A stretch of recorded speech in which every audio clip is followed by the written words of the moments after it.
endless wounds, hoping to find we're two of a kind. Make it a go, make it grow together. By mid-June, that's a date that California, I know, if they is looking allow at. us, if they grant us that, our kings, the people in power, you're going to listen to these people? Well, I know they've they're- destroyed our economy. Wake up! To learn all about those things you just can't Jeff, find. wake up, Jeff. Don't sleep now. You gotta go home. Gotta go home, Jeff. I'm getting my refund. I'm getting my refund from Costco. I suggest everybody in California get their refund from Costco. This has got to be the stand we make. We're not livestock. We're not cattle. And that includes our kids in uniform. You've got to back off and drop the mandates. We're not going to live like it. And so unless you're ready to, I guess, kill us all, you better change your minds, because we're not going to live as slaves.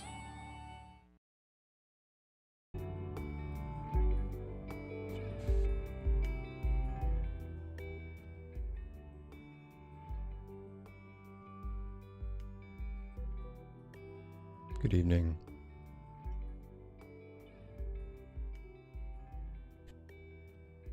I'm a little down tonight. But y'all can't guess why. So it's just gonna be a mystery.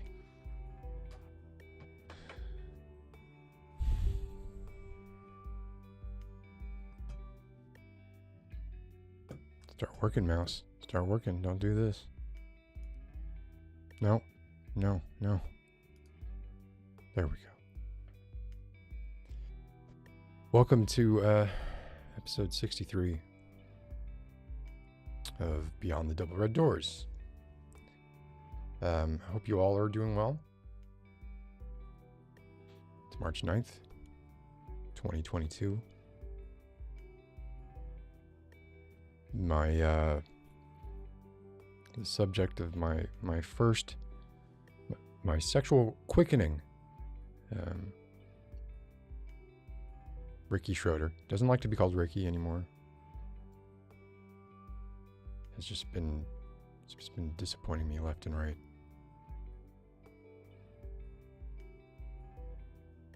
Is it weird? Because he's older than I am, right? And when I was a couple years younger than him, when I had these feelings, I guess these feelings. Yeah, feelings. I had these feelings for this actor, Ricky Schroder. I'm going to open this, by the way, just so you all know.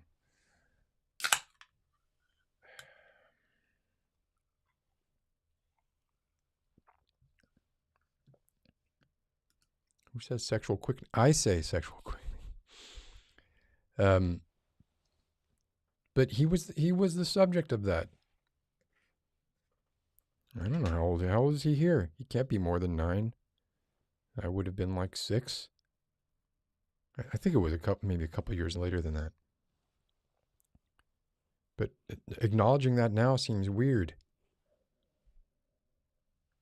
Like there's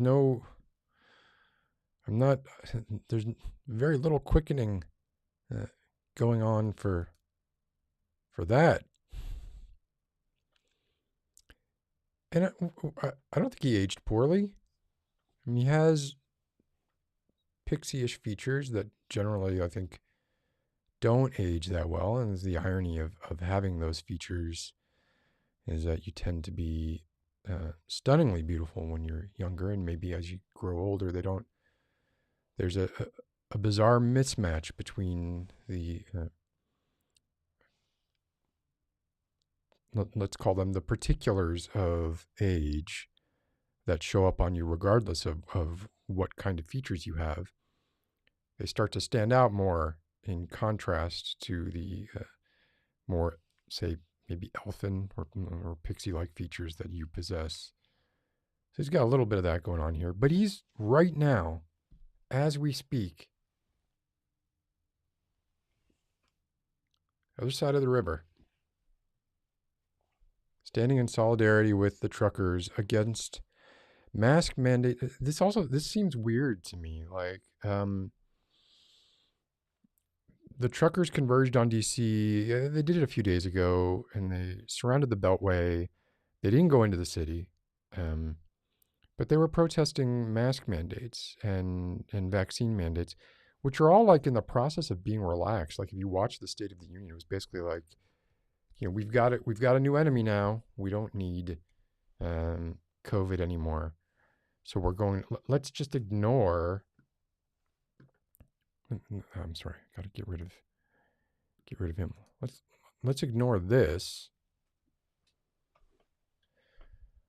Let's ignore this now because Zelensky is a brave, attractive individual, and our attention is held sufficiently by the horrors that are going on there, which they are horrors. I'm not trying to belittle that in any way. Nothing in me thinks that what is going on in Turkey Turkey, Jesus. I got Turkey conflated with Ukraine because last I saw on the Discord, Ms., one of our own, one of the cult of grinning martyrs, had successfully emigrated from the Ukraine into Turkey. But anyway, I as I've said before, I view myself as a progressive leftist. I don't think that I'm a radical leftist. There was a time, coincidentally, around 2017, and then there was a time before that, in the 90s, where I would have considered myself a radical leftist. But as a progressive leftist, I am more into examining the minutia around like Supreme Court justice nominees and exactly like who benefits from the actions that we're undergoing right now, or the actions that we're taking right now that are ostensibly just in the name of protecting the underdog being the Ukraine here, against the power mad Vladimir Putin. And I think that's a little reductionist. And I think that cuts like every way, right? Like that, like with Ricky Schroder, right? Let's hide this too. But if we go back to Ricky Schroder, he's an anti-masker and an anti-vaxxer. Don't tell me what to do with my body. But he's pro-life. So one might say, like, okay, you're a walking contradiction, and you have the eyelashes and eyes and nose of a 12-year-old, but all of your other features are those of a middle-aged man, and it's kind of weird when I look at him. I just think it's a logical fallacy, right? It's specious reasoning to say that, for instance, anti-maskers shouldn't be pro-life. It's the same reasoning that makes it, I want to be sure I'm not getting my double negatives mixed up here. The same reasoning that makes it specious to say that pro-maskers shouldn't be pro-choice. And once one side starts to wield that contradiction, it allows the other side to wield it. And we're staring into the abyss that is the two-party system that exists here right now. And pick a side. There's no nuance. You are reduced to you. At least now you have a qualifier, right? I'm a progressive Democrat. There's a neoconservatives and neoliberal. At least there are some shades of nuance now. It didn't used to really be that way. It was more like you were either a Republican or you were a Democrat. There was no such thing as a Tulsi Gabbard. There was. I mean, that existed, but it was behind closed doors, We hit our inability to live up to our own moral code or our professed moral code. We hid that better. And in part, we hid that better because media allowed us to hide it better. And in part, we hid it better because it was because we didn't have social media, and it was a lot easier to not stick your foot in your mouth, because inherently, if you go into politics, you likely want to be heard, and therefore you are going to be also likely to be vocal on social media, and therefore you are likely to stick your foot in your mouth, and therefore we have to go through all these sort of mental gymnastics to kind of explain why someone could say, well, you don't have control over my body. You don't have control over my body when it comes to vaccines, or say wearing a piece of cloth on my face. But you definitely have control over bodies when a woman is raped. And you don't have control over the rapist's body there. No. So I guess I have been immersing myself as much as I can in the plight, and I realize it's very easy from a well-set table to sit there and pontificate on the state of global affairs. I do it all the time. It's my raison d'etre. But I don't think that it's invalid. I do think that it's, in a case like that, it's great to have the opposing viewpoints, or not even the opposing viewpoints, but the grounding viewpoints of, say, people that are in the midst of the shit. Which I would have loved to have heard from Václav. I don't know how he's doing. I mean, my understanding is he lives in Russia. I don't think that he's in any particular danger. My recollection, he's about my age. No danger of conscription when you're about my age.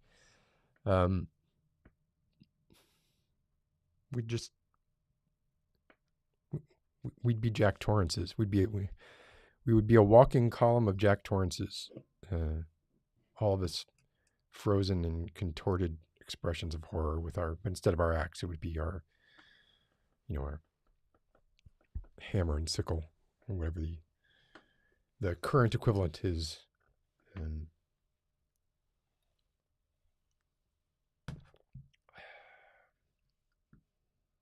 Yeah, Pivy, and I appreciate this because I know this is very close to your heart, literally close to your heart, and people who are in Europe, and especially the more Eastern European countries, are looking at this in a way that's very different than, well, really, I have two things against me. One, I'm isolated. And two, I don't really believe in the sanctity of human life that much. I believe in not making people suffer. I believe like that's the tenet that I hold above all others. People should not suffer. But I don't equate dying with suffering. That doesn't mean that I think innocents should be killed, even if it's like humanely, right? I don't believe that either. Just saying, I tend to look at things with a slightly more, and I'm not saying this is better or worse. In fact, it's probably worse, and it is a sign of privilege that I look at things through like a 30,000 foot view and think, well, like all kinds of like weird thoughts about this situation. I'm really going off before I meant to. So I've been trying to educate myself. What have I read?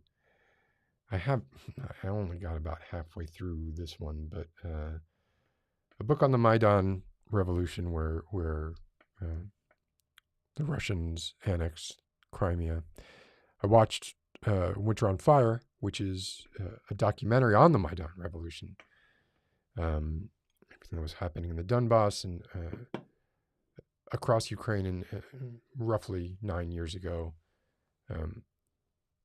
Interesting to see how little attention was given to that at the time, and how much attention is being given to it now, and what exactly the difference is, and why.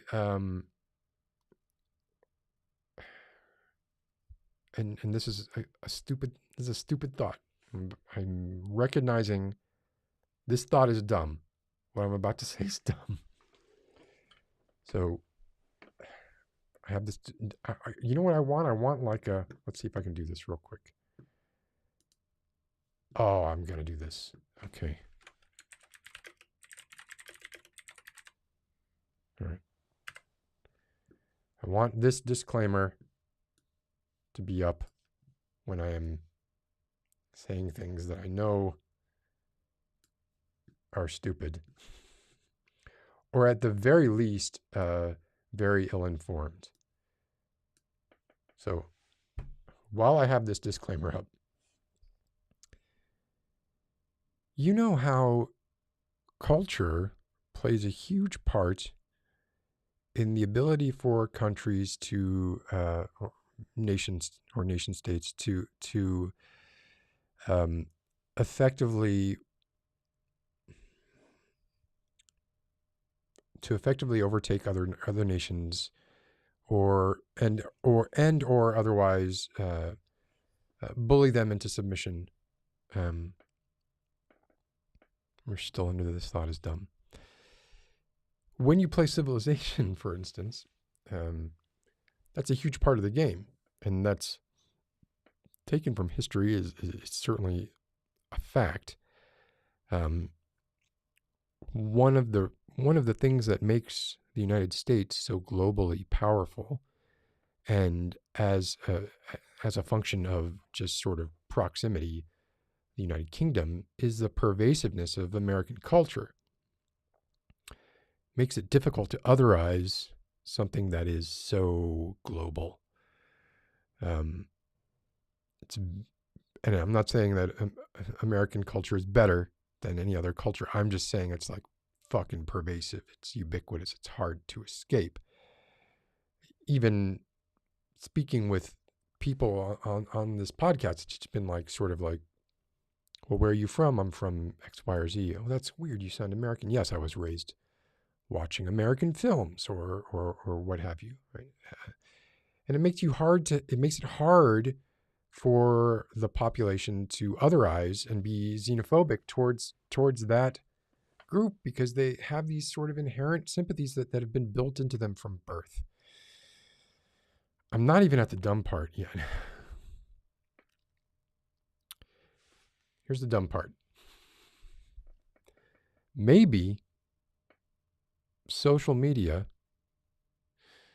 is good at mitigating, or has a net beneficial effect at mitigating the ability for larger nations to subjugate smaller, weaker nations. What if, like, we found out in 50 years' time that social media was in the world of geopolitics like an extremely useful way of creating more equity between nations? Would Zelensky have become the overnight sensation? Well, not overnight, but pretty quick rise to public consciousness without this? Without our ability to, without the proliferation of information in such a way that it's digestible quickly in the moment, because this shit is happening fast. Like, it doesn't make any difference. Like, you know, if like when we see Churchill's speeches or the speeches of anyone who was a good speaker, right? And that stuff was broadcast as propaganda at the time. Well, propaganda is it's propaganda. It doesn't matter. It's propaganda. As propaganda, with the ability for that stuff to happen so quickly, it makes it very difficult for someone like, say, Vladimir Putin to say, well, I'm going to go in and I'm going to do this thing real quick. People are going to get really mad about it, but it'll be over before they know. It'll be over, and then we'll move on to the next season of what is Russia doing, or what is Eastern Europe? What defines Eastern Europe? And we now have a more direct route to the Black Sea and all the other benefits that would come from a less European Ukraine. So in the Maidan Revolution, right, for those who don't know, Ukraine was like, you could just like draw a line down the river. I'm forgetting the name. That's where Kiev is located, on the banks of. If you were west of that line, you were generally like, I want to join the EU. If you were east of that line, you were much more Russian in your sensibilities. Now, this was at the time of the Maidan Revolution. Since then, a lot of things have changed. A lot of things haven't changed. So here's another dumb thought. I'm gonna leave it. This might stay up all night. This disclaimer.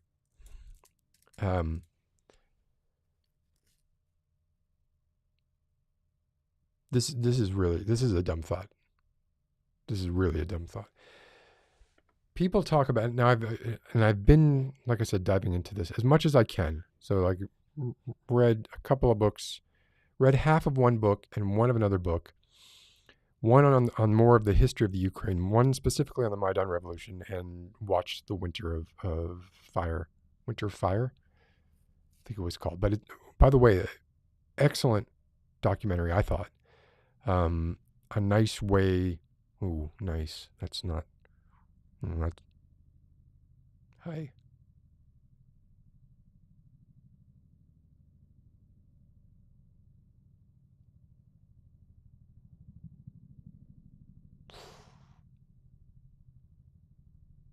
It's another Chinook. Excellent, I thought, way of seeing what was essentially like.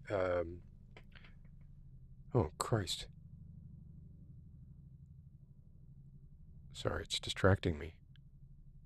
Really loud. Let me turning off echo cancellation for the moment.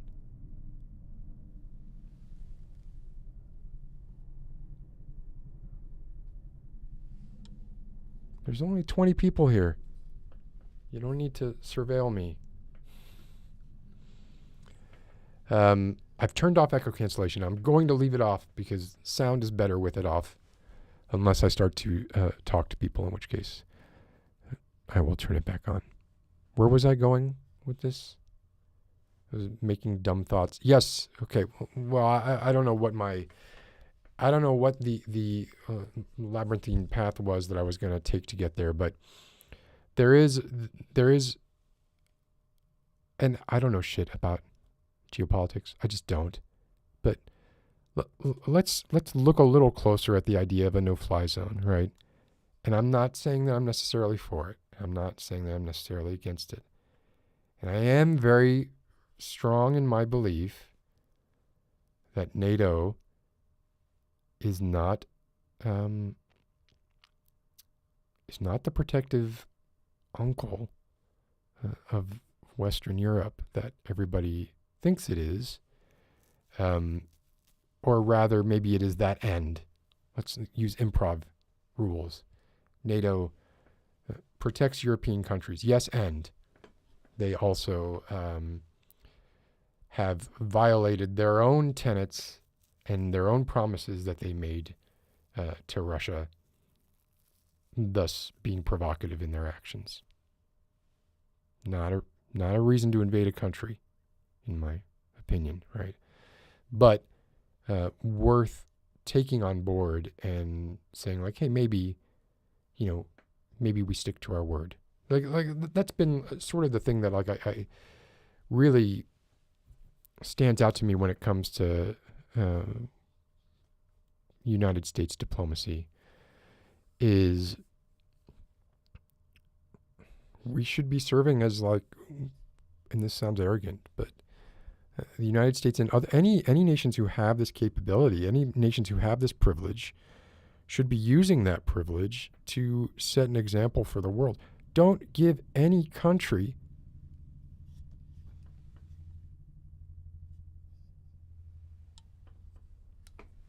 they mostly come at night, mostly. And they're like the ramens, they come in threes. Don't give any country any country anywhere, even outside of the world, don't give them the ability to say, well, that's very nice of you to say that, United States ambassador, but you all engaged in chemical warfare in this country, in this year, this country, in this year. And you all went in and tried to influence an election in this country, in this year. Like, don't give them that. There's power in that. And it's the power of like not being a hypocrite. And combined with my earlier dumb idea of social media possibly being like a mitigating buffer, proliferating information, which hopefully on balance, between the false information and the actual information, somehow it balances out. On balance, it's generally more good information than bad, where you add it all together and you take an average. Those two things combined, I think, would buy us a lot of goodwill and the ability to have social standing, and therefore leverage when we're talking about things like this that I just don't feel like the United States has. And even if it's like a little bit, even if it's fake or a bit fake,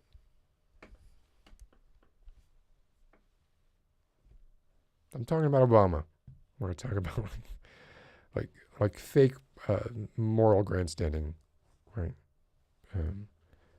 Obama did some good things. He did some shitty things. And we tend not to remember the shitty things so much. But he's a symbol, right? And that's pretty important. And he's an icon. Zelensky is, well, he's either going to be an icon or a martyr, depending on what happens. Well, being a martyr doesn't preclude you from being an icon. Well, he's either going to be a living icon or a dead icon / martyr.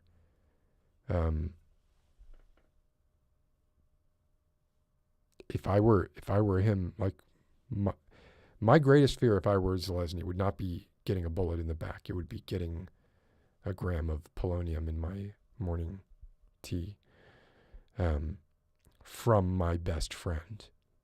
Like, literally, my closest confidant slipping me some polonium. That would be my fear if I were Zelensky. I saw his wife made a statement, her first statement. And I felt a little bit like it was like a, keep your damn hands off my man. Like, hey, I exist. There are all you slavering men and women who want a little piece of Zelensky.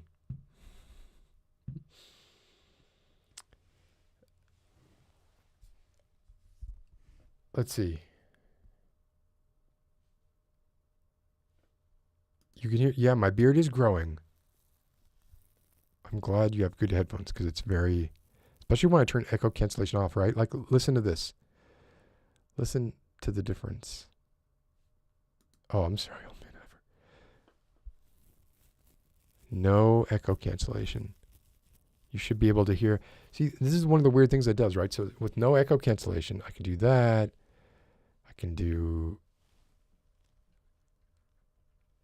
this, which is lovely. I hope that you're hearing the reverb that I'm hearing. I think the reason you weren't hearing it before was on the last episode was because of the echo cancellation, which, as I turn it on right now, I'm guessing you can hear a difference. I'm listening to the direct out of my preamp, so I cannot. I'll leave this out when I can.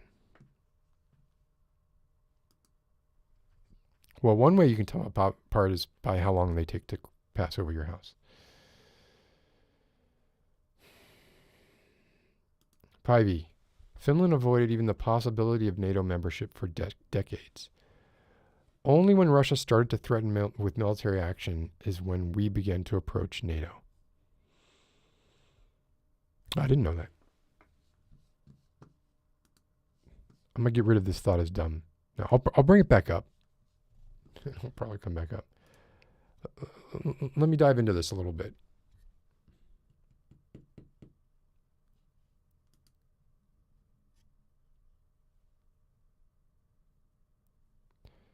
That's not what I'm saying, though, Pivy. And I don't really care what Putin has to say about... Oh, but I didn't get to fit. Wait, no, this does have to come back up. Damn it. Hold on.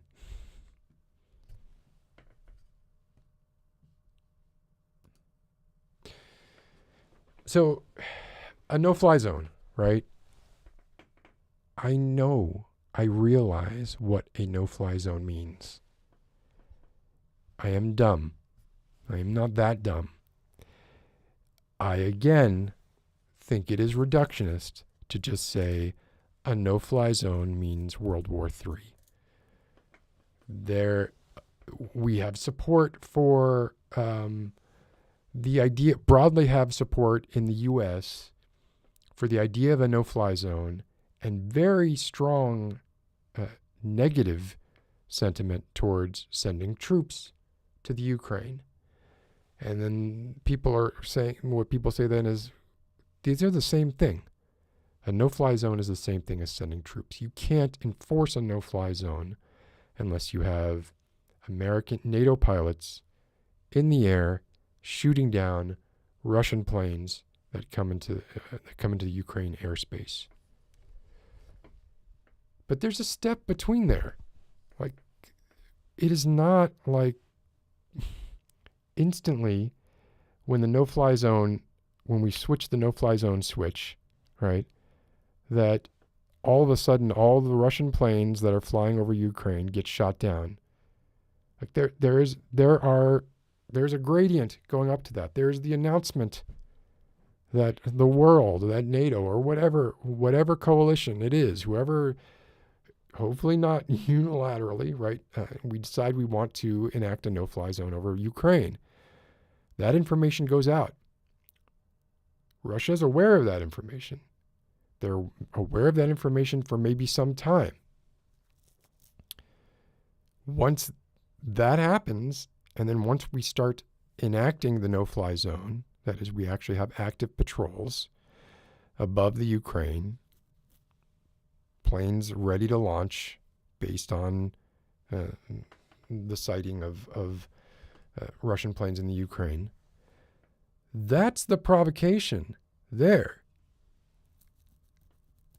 We've declared that Ukraine, a sovereign nation, that we are going to protect them from Russian planes flying over the Ukraine. We're not just instantly saying vaporize Russian planes over the Ukraine. So the thought that the no-fly zone is the provocative act, to me, doesn't feel genuine. The provocative act there feels to me like if Putin continues to send planes into Ukrainian airspace, which is not Russian airspace, after it's been made abundantly clear that the intent is to defend the Ukraine, not part of a NATO, but a sovereign nation, by a coalition of countries.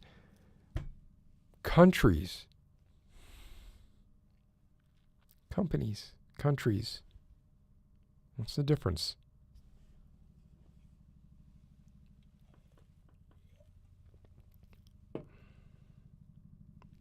So I guess the question is, like, do we think if we enacted a no-fly zone over the Ukraine, would Putin still be sending in planes?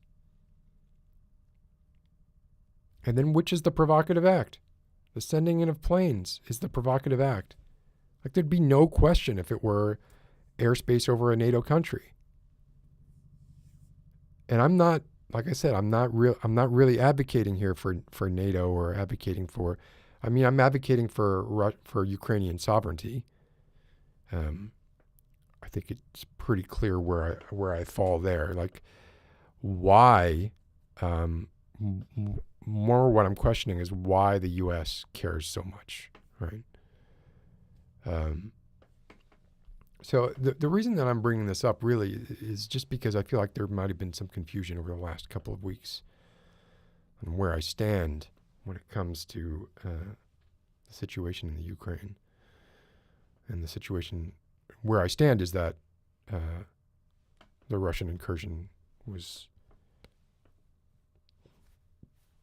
indefensible. Indefensible.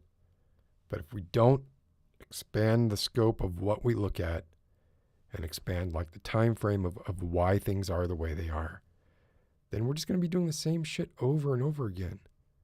Ad infinitum. It's going to keep fucking happening.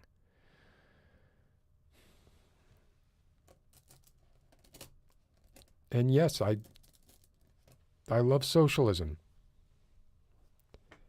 And I approve of communism as an ideology. At least a starting point. Just because... Okay, I'm going to take this off. I'll answer some questions because I'm sure I riled some feathers. Katerina, I'm sorry. I have my pain meds. Well, running a little low.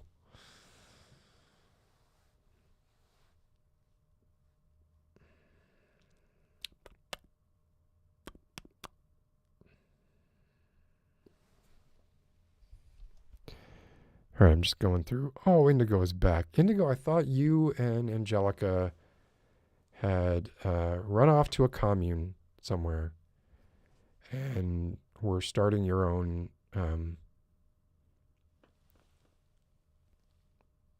show on Al Jazeera or some kind of, like The View, but for the Gen Z view. Just so, like, these last two episodes have been a joy for me. Like, I have really...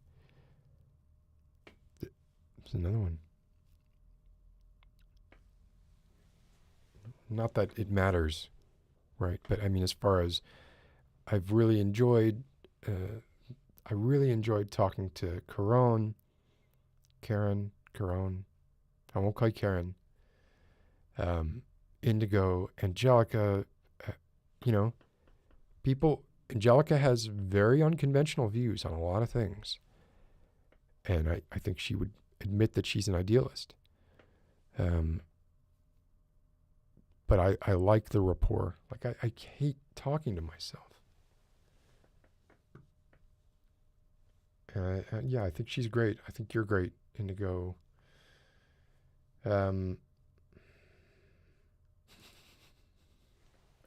It's not fair. When I have that banner up, like, everything there just has to be, just think of it as word salad. Not having any real... I don't think you need one, Pivy.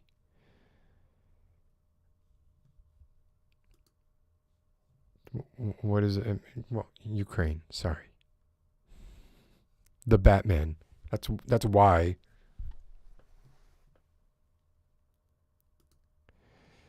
How did we get World War III, though? Who is supporting Russia invading, occupying Ukraine? Belarus, Armenia. Where's the line drawn? Is this aspirational? However, again, like, my views on sort of the sanctity of human life are not really, I think, in line with most people's. And because I get to be surrounded by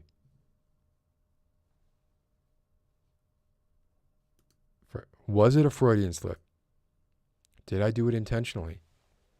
I mean, we're a corporatocracy, right? Like, that's old news at this point. Like, it's not even worth mentioning.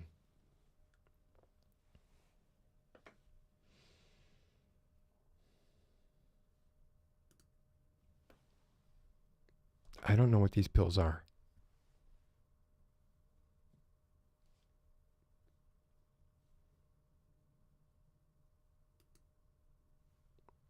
Man, have you all seen...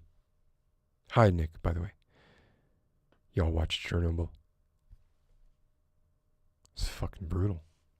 I just watched it again. I'd watched it, when it first came out. Watched it again.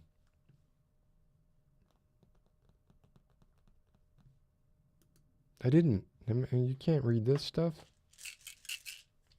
Can't read that.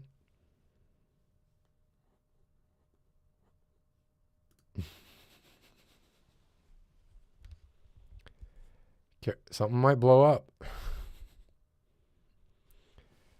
You might end up with a bomb there.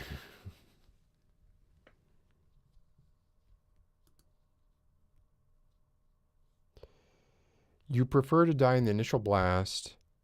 You mean you're not made for survival in the aftermath. See, there's a part of me that romanticizes that. Thank you, like every dystopian author. Thank you, Richard Matheson, for writing I Am Legend. Thank you, Interplay, and Zeb Cook for creating Fallout. Thank you, Bethesda, for continuing. Thank you, video games. Thank you for Stalker. That's not... who did Stalker? It's not CD Projekt Red. Why did I think it was CD Projekt Red?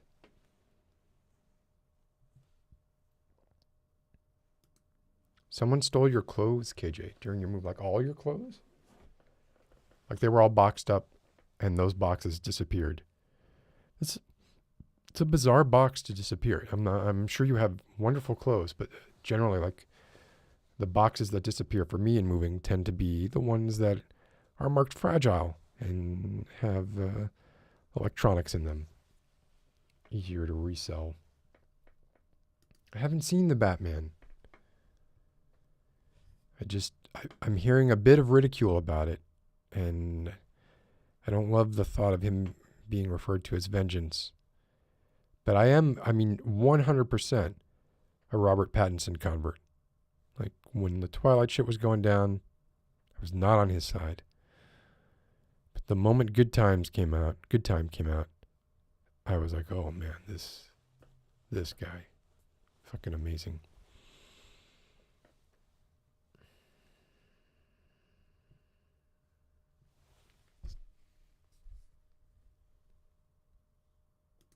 Oh, so like iodine type pills. Okay. I saw this cue.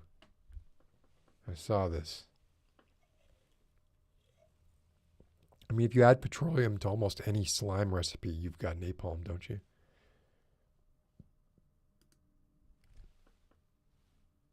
Oh, I hope you don't think I have any of that on now. No more rigid collodion.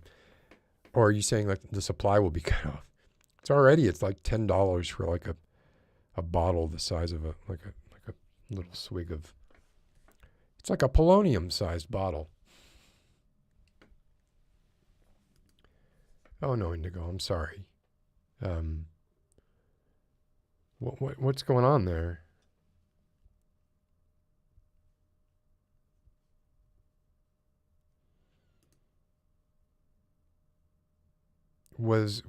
Jeff was converted by watching the Batman. Is that what you're saying? What did he think of the Lighthouse? It's hard because Robert Pattinson in the Lighthouse is very much the sympathetic character. Willem Dafoe is the nut, right? So, okay, I'm at the bottom. Oh, gotcha. I won't need it. The world will provide. I wouldn't survive. I wouldn't survive. I have no delusions about my ability to exist without the soft cushion that I lie on eating grapes. Grapes that are, much like in the Roald Dahl book, Danny Champion of the World, someone injected the grapes with low doses of antibiotics and vitamin supplements. So I'm constantly being nursed by modern medicine without even knowing it. And thinking, I feel great. I do just fine.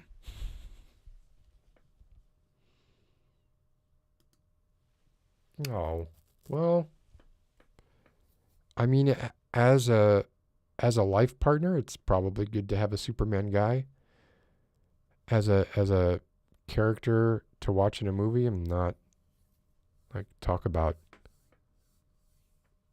paper thin characterizations generally,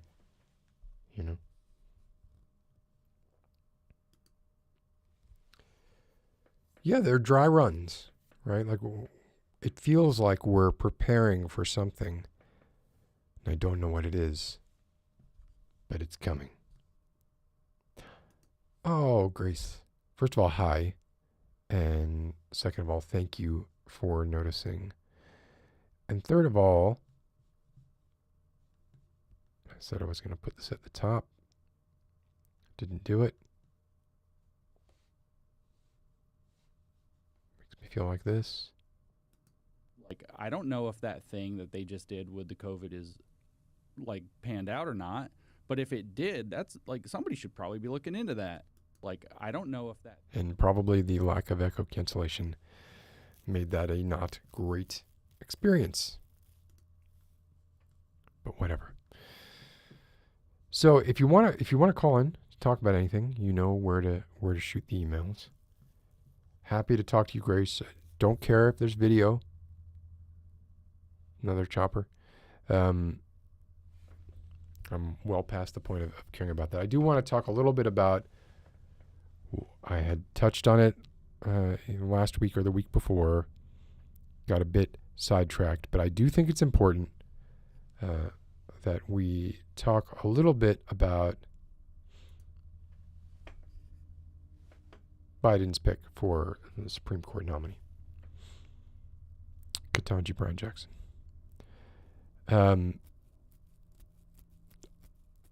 Like I said, I didn't get to go into this, but there's a few things about this nomination that make me want to confirm her as soon as possible. And it looked like for instance, Susan Collins appears to be on board.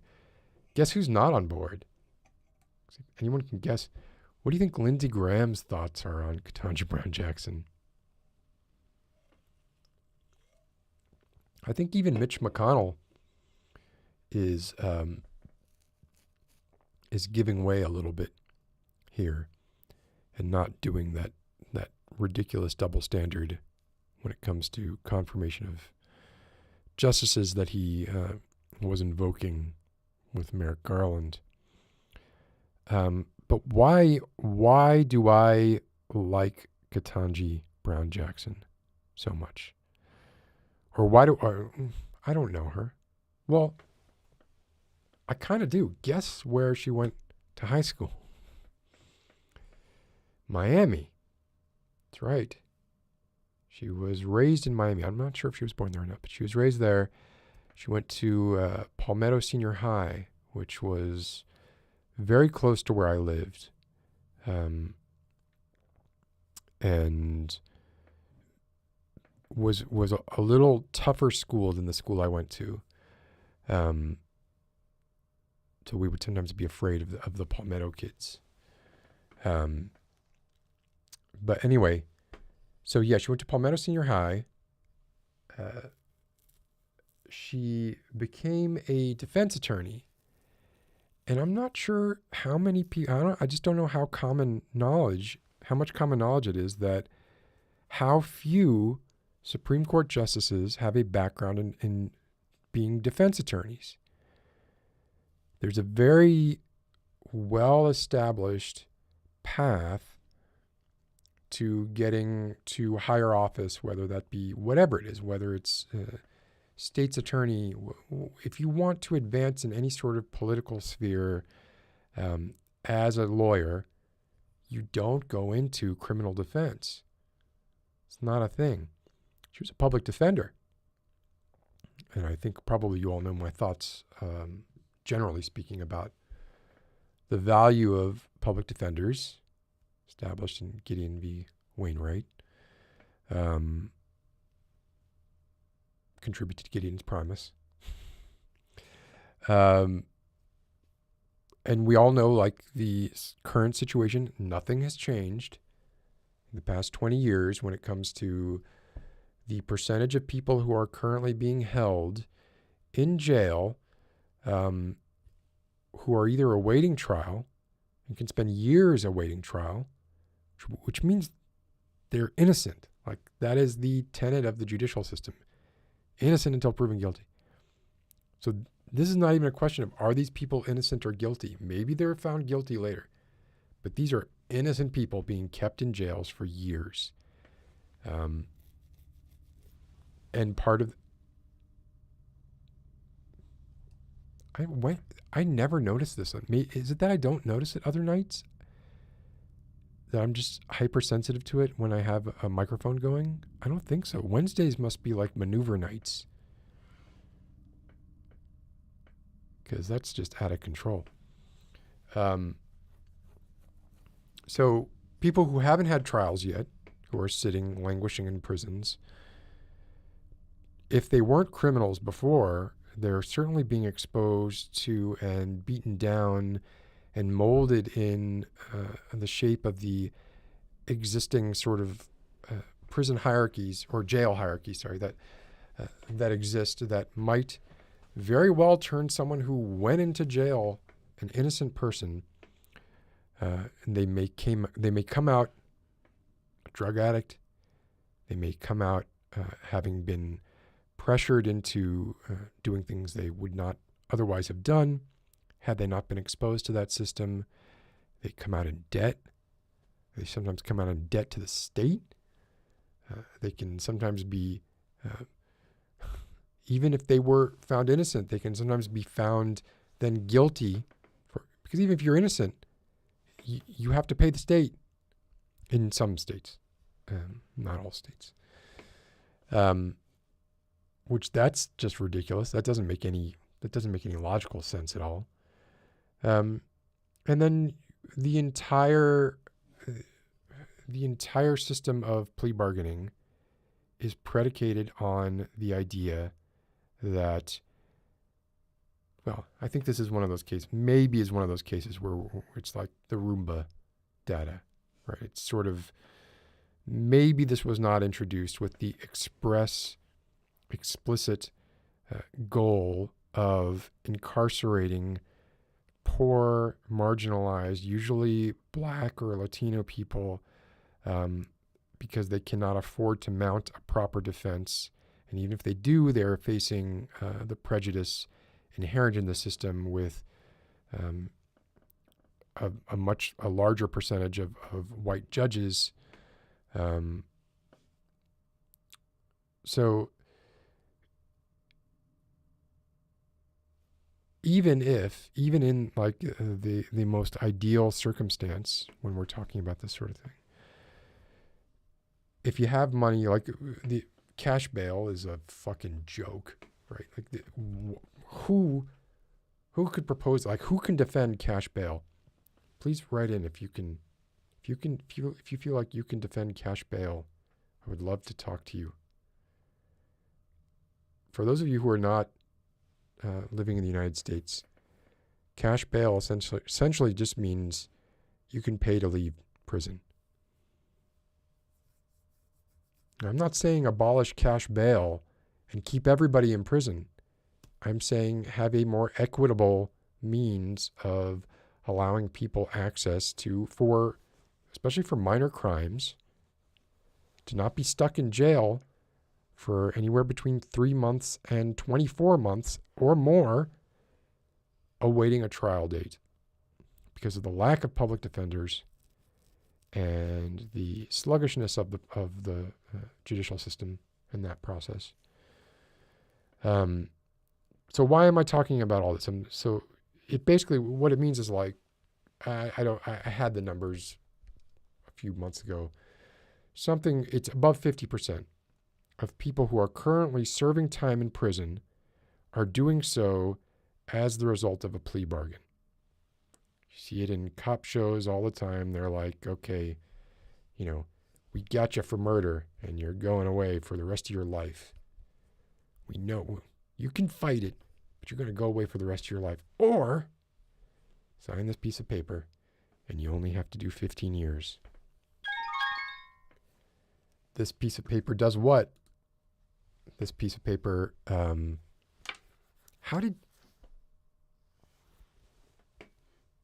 know you all heard that because my echo cancellation is off. I guess like the eCam links never expire. Because someone just called in without me having to go to the email, which is great. So let me just finish my thought though before bringing them on. I'm excited to bring them on. But okay, so you're in a situation where you, sorry, getting distracted here. You're in a situation where a majority of people who are in prison are serving time for the result of plea bargains, which means that an undefined percentage of them are basically decided to say, I don't want to risk it. I'm just going to serve this smaller amount of time, even if I'm innocent, just so that I don't have this risk over my head.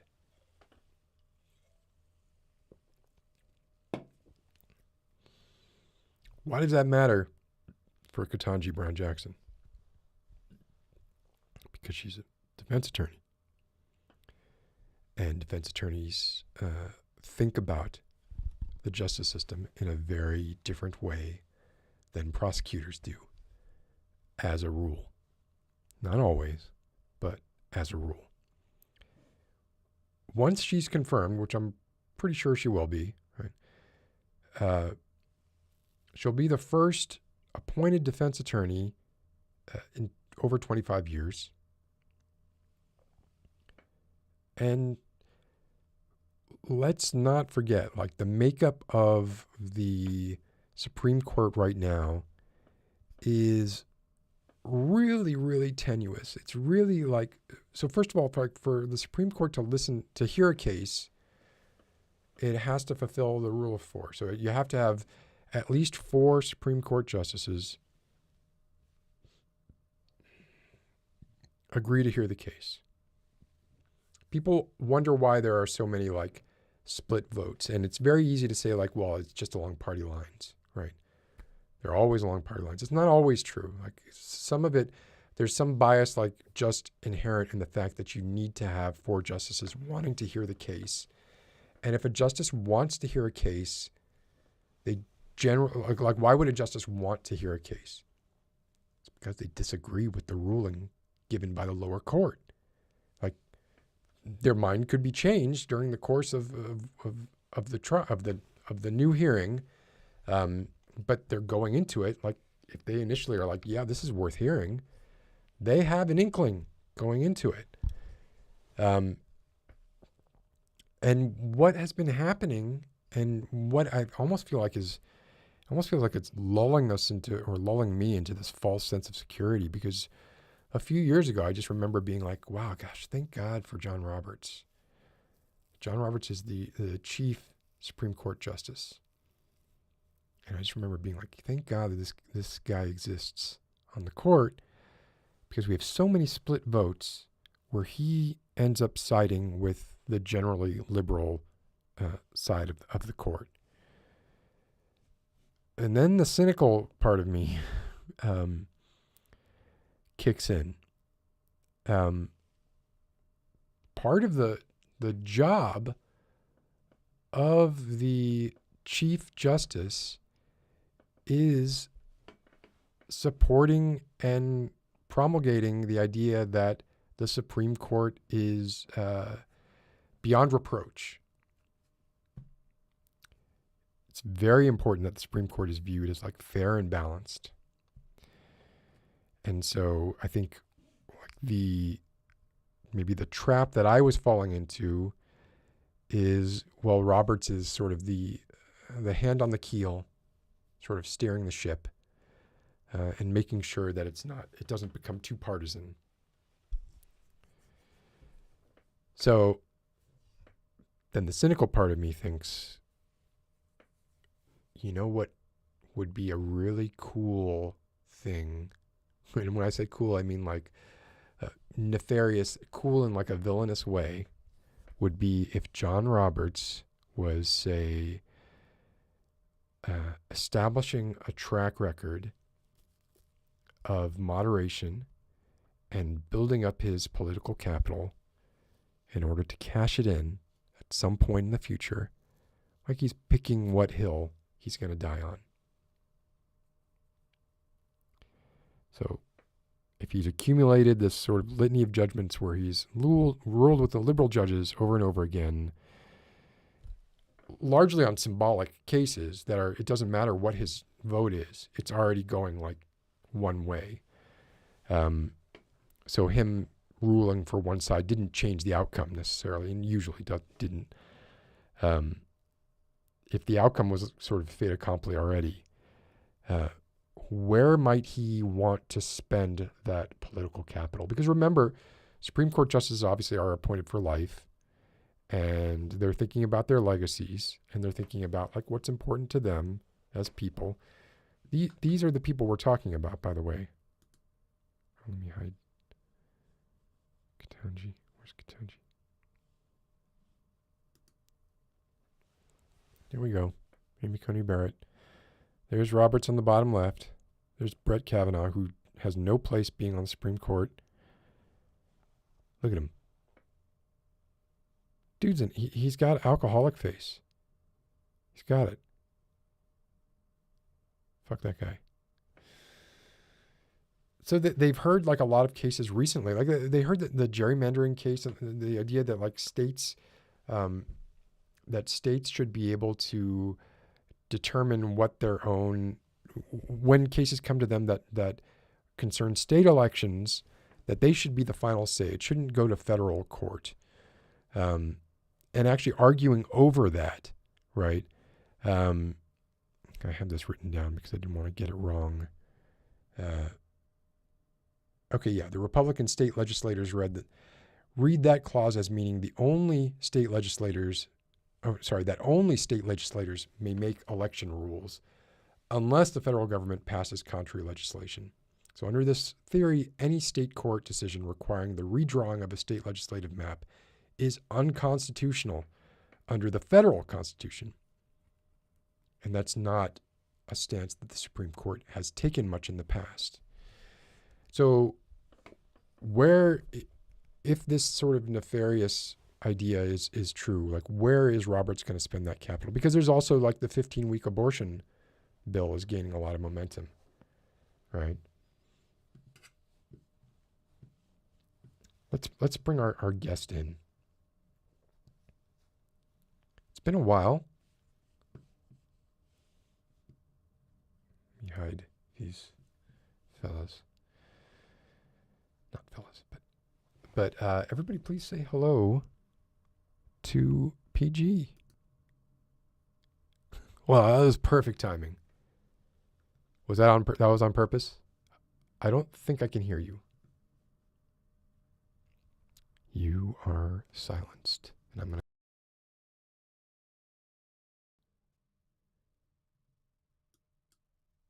not hearing you at all, PG. Not getting a signal. Oh, shit, Derek Michael. It's good to see you, Derek. It's been a while.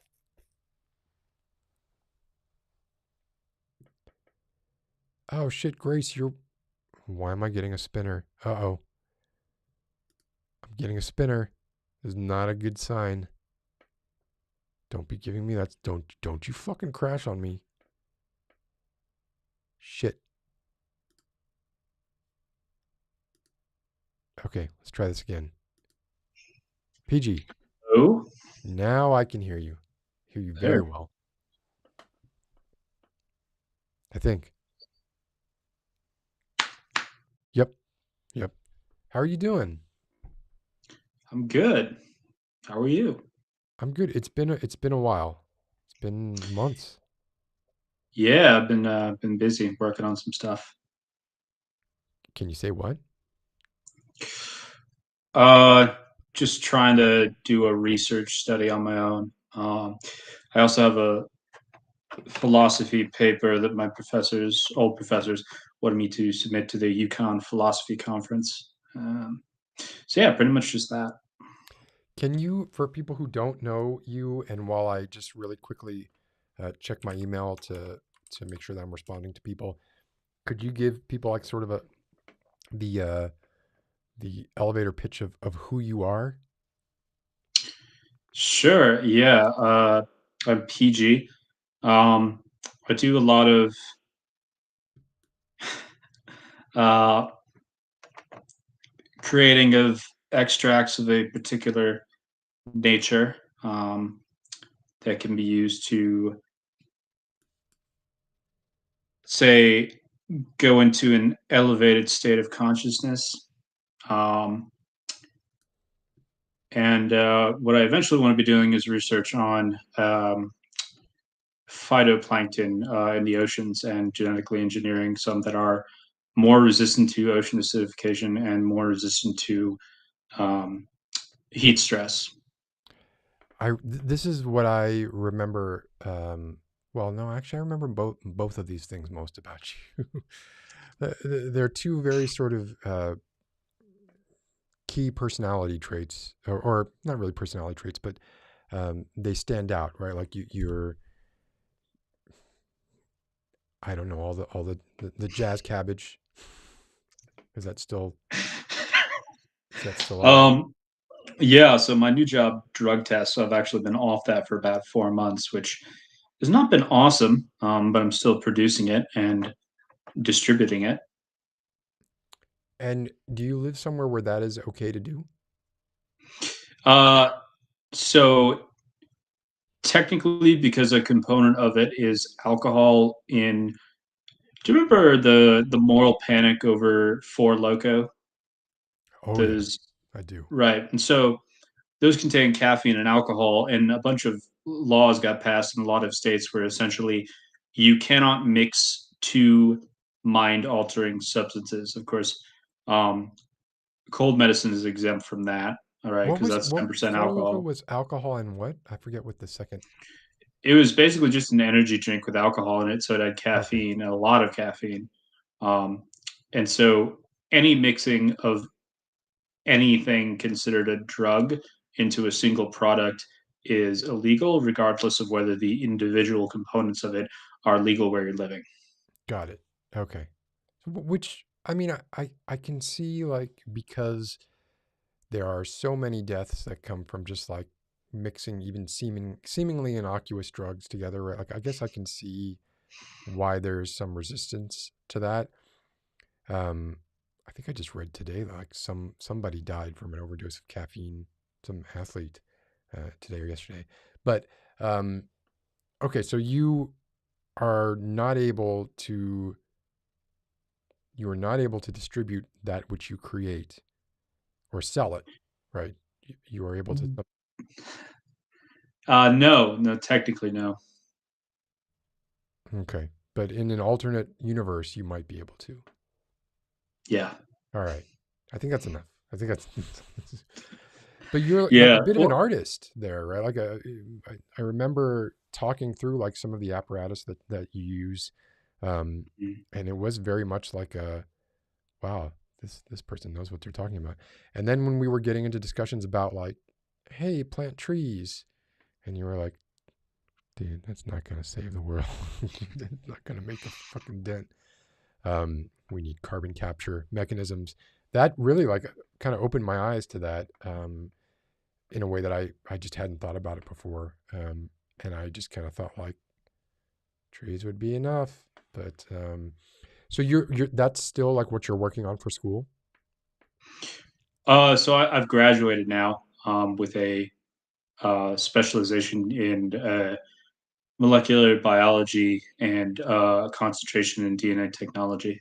So the paper that you're working on, I must have misunderstood what you said. I thought maybe it was for like a master's or doctorate or some thesis. Right. So, in terms of getting hired into the field, your options are to either beg for a position with a university where you're working under a professor at the lowest level, essentially just mixing things up for experiments and uh, euthanizing the experiment subjects. In this case, that would be mice and rats. And so, the other way to do it is to just write your own research paper and have it be a good research paper. So, that's what I'm working on right now. And I know you already said it, but the subject of that research paper specifically is. So this one is on epigenetic stabilizers that I've been trying to create.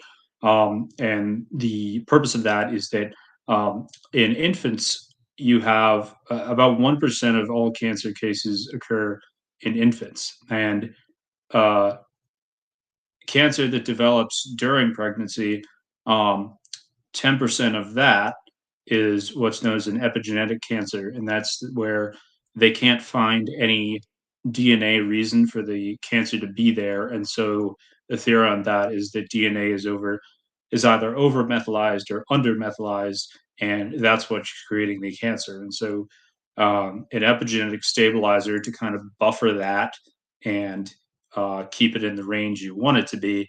Um, my idea is on something where essentially a mother can ingest it during pregnancy and it decreases the risk of cancer developing um, during pregnancy.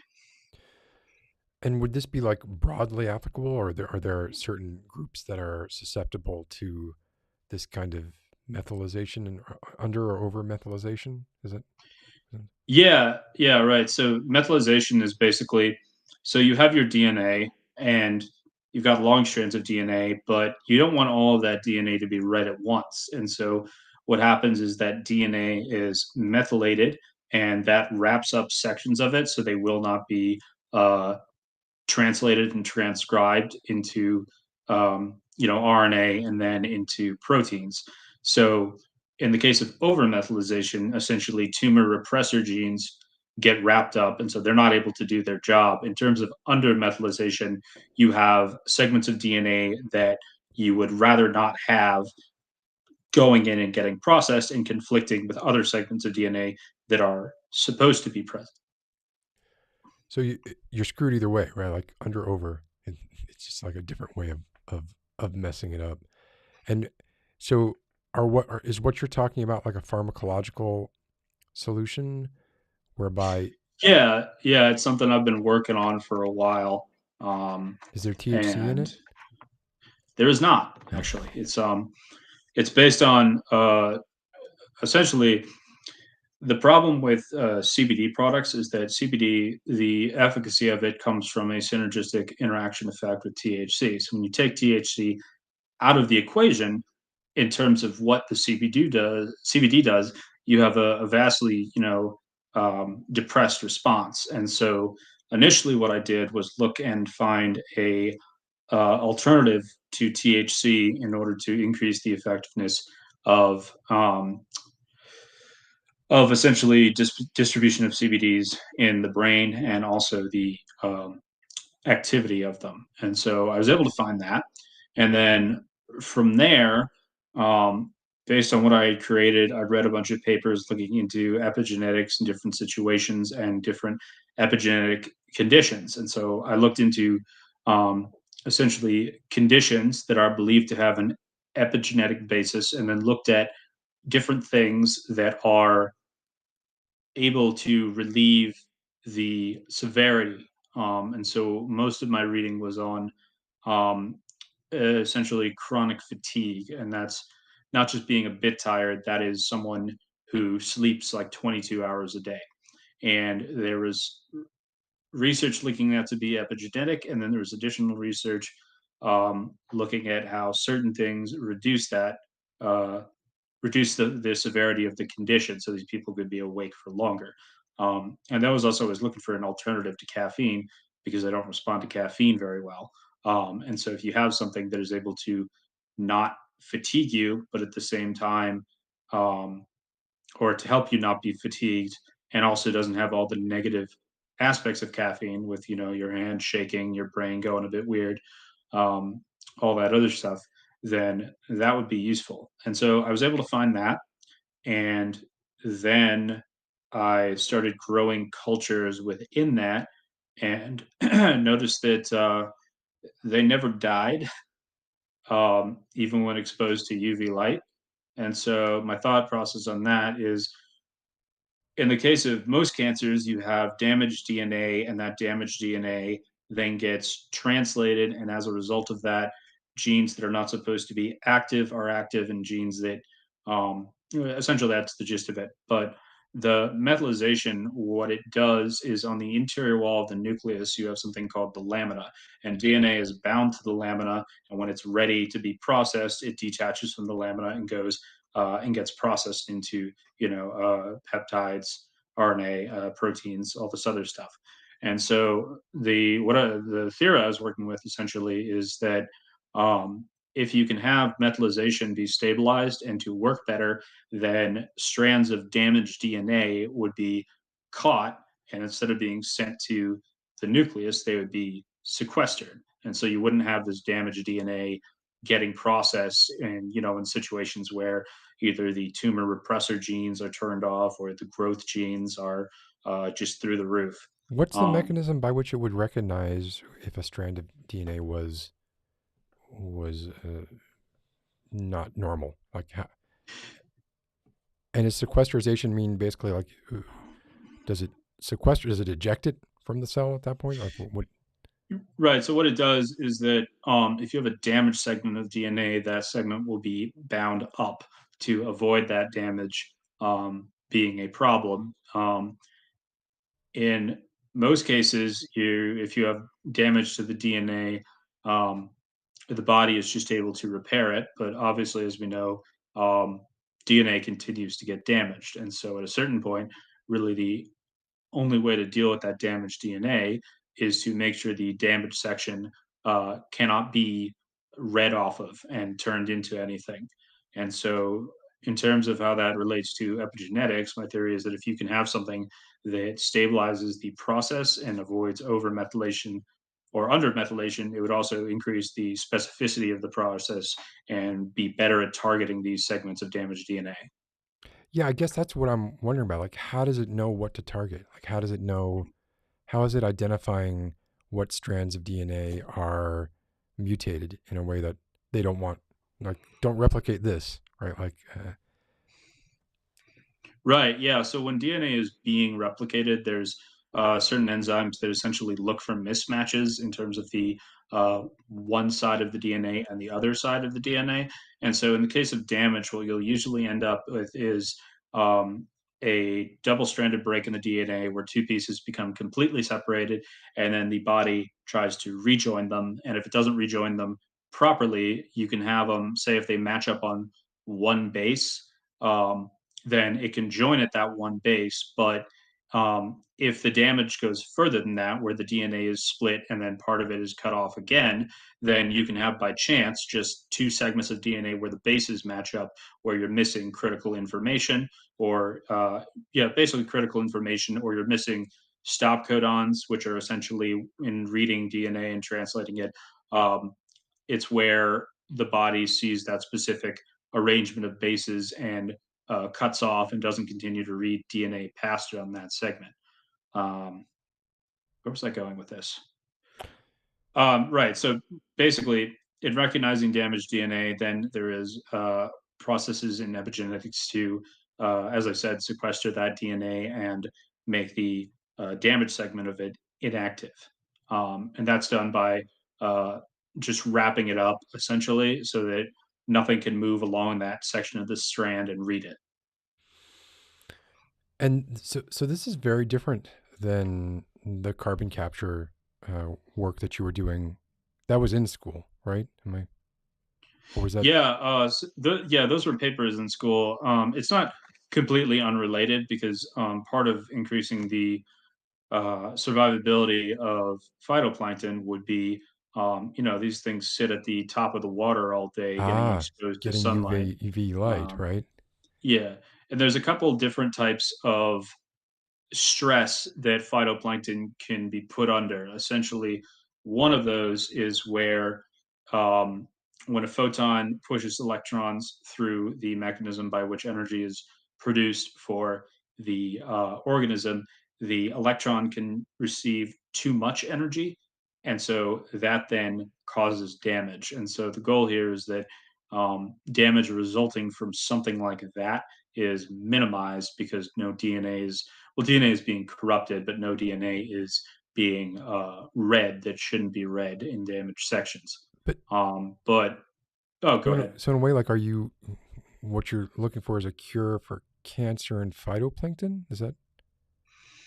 Well, in phytoplankton, it wouldn't be applicable to cancer, and in terms of humans, it could slow the progression of cancer, but independently, it would not be able to get rid of cancer.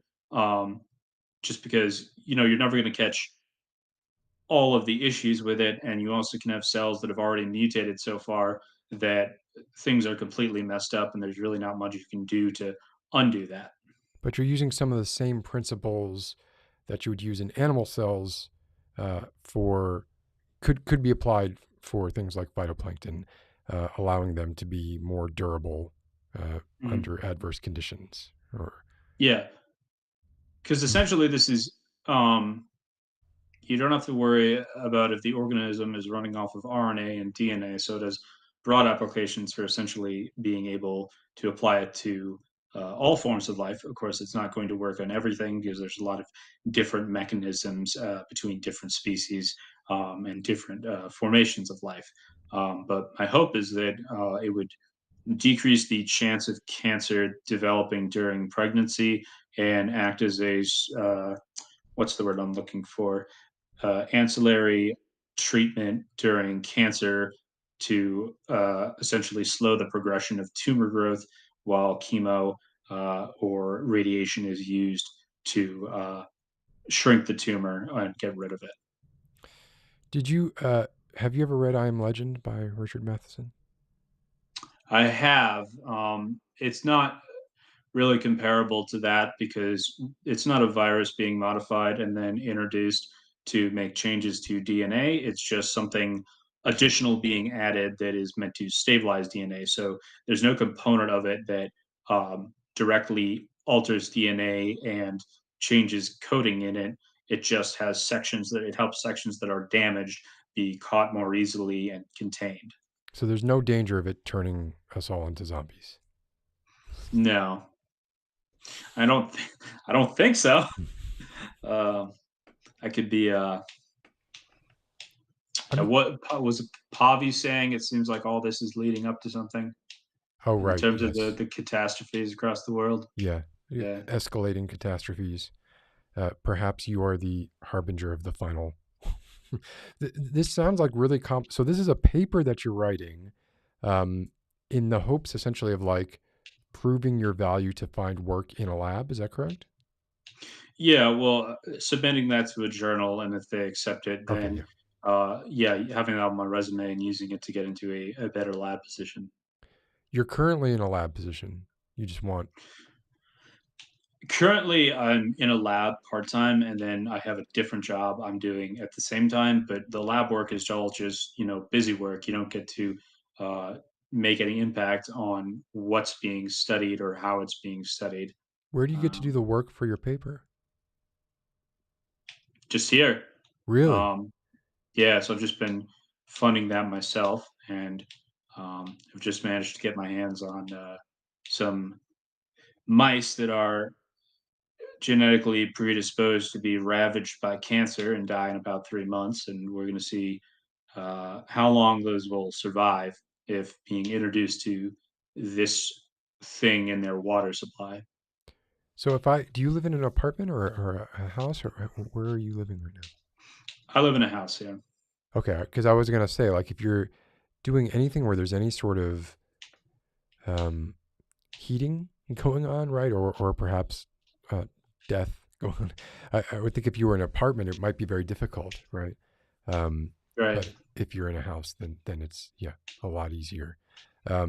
If someone were to, are your various experiments and the different things that you create and or test kind of all together? Do you have like separate area, like this is where I'm doing this is where I'm doing that? Or Well, yeah, so a lot of this is done through, well, most of it actually is done through extractions and then fermentation. So, of course, samples and fermentation aren't mixed, they're labeled because they're left exposed to heat for different amounts of time, they're exposed to different kinds of microorganisms. And in terms of doing the extractions themselves, it's all done with one setup, and the setup is um, uses an ultrasonic cleaner to essentially destroy anything on the glassware that is organic in nature before each use. do you ever have plumbers, carpentry people, anyone who might come into your house for X, Y, or Z reason, see any of this stuff and give you a quizzical look? Yeah, so if I'm working with something that's a little not or a little riskier, then that's done in a room upstairs. If I'm just extracting something that is completely legal, then that I usually do in the kitchen because the base I use for the condenser is a saltwater aquarium pump in a 5 gallon lobster pot that then runs water through the condenser.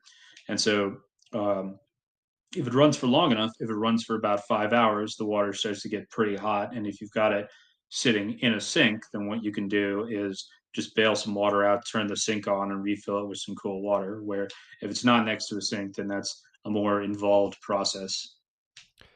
I guess well, if I were a person who was, say, doing things that required a lot of scientific apparatus, that was a good one, by the way. Is that just like nicotine? Is that not even that? Yeah, I'm giving it a go. It's a pretty low dose, but seems to be working okay. Yeah. Yeah. I guess what I'm worried about it on your behalf, I guess, is that if not on your behalf, on a person's behalf, let's say there's a person who is doing a lot of work for the betterment of humanity. Some of that work may or may not be legal. Some of that work is absolutely legal, and yet just the equipment that you might need to buy and or the emissions that come out as a result of it and or neighbors who are nosy or whatever it is might catch a glimpse of some of that stuff that is above board and might then call for people to investigate.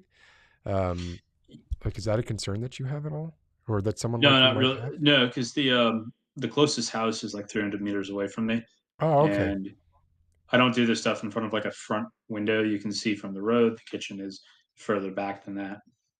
So okay, so you're being careful about it. I'm glad.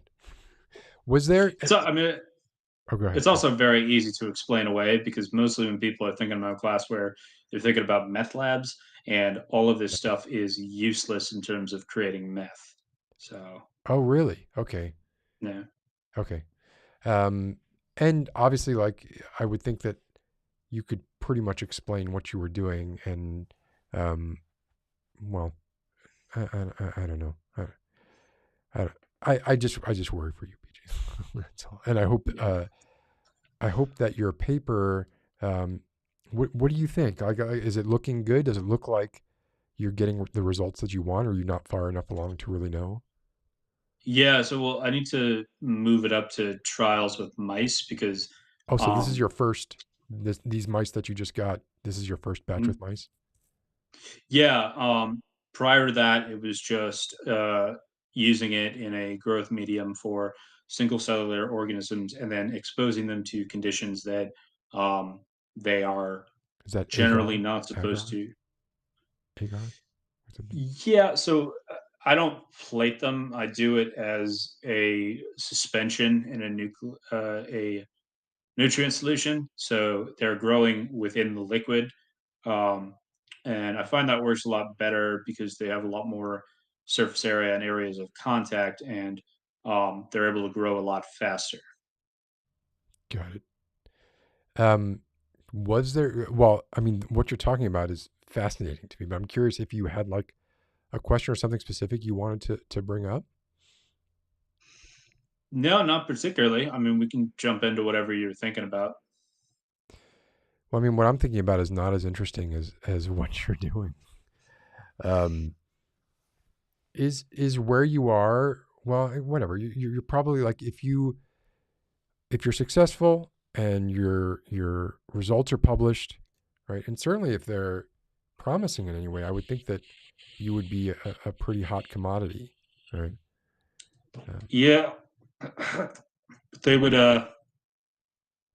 Yeah, that would just have to be because essentially this would qualify as a pilot study. So if I do see promising results, there would have to be another study after that to verify those results. But that wouldn't be one And you would there, have to fund, right? If I mean, if there was interest in something like this, I would think there would be resources by which you could get further studies funding or funded as long as there were promising results, or would that be on you still?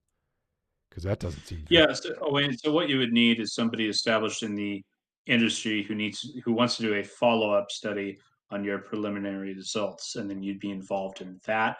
But it's not like you could just walk up to a university and say, "Here's my published paper. Give me money for stuff."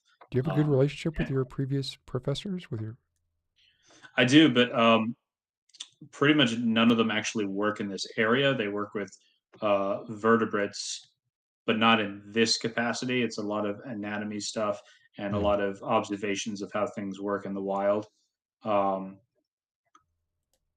so yeah. I don't know if they'd be interested in it or not. But first, I'm gonna see where I get before I bring the idea up. I mean, every time I talk to you, I feel like I learn a lot, and as like I went to college for biology like 30 years ago, basic biology, as I'm sure you can tell. So it's like some of the things you say, I'm kind of remembering, and then some of the questions that I ask, I'm like, oh shit, yes, that's right. When you answer them, things are coming back to me. Um, but I always found that fascinating. And I feel like your efforts are really noble, um, although they would probably like imagine. I guess I'm imagining this being successful. Um, there'd be quite a market for that kind of thing, right? Like that seems like it would.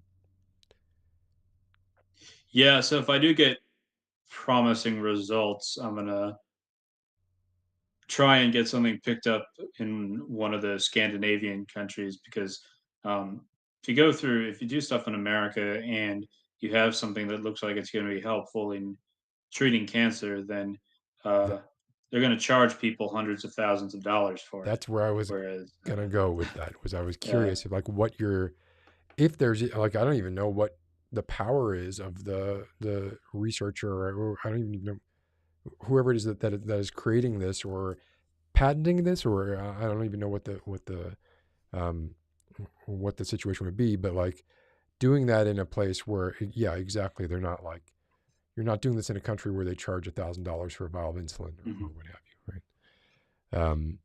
Where they're more interested in treating rather than curing. Although, like you said, like this would be more of a treatment than a cure.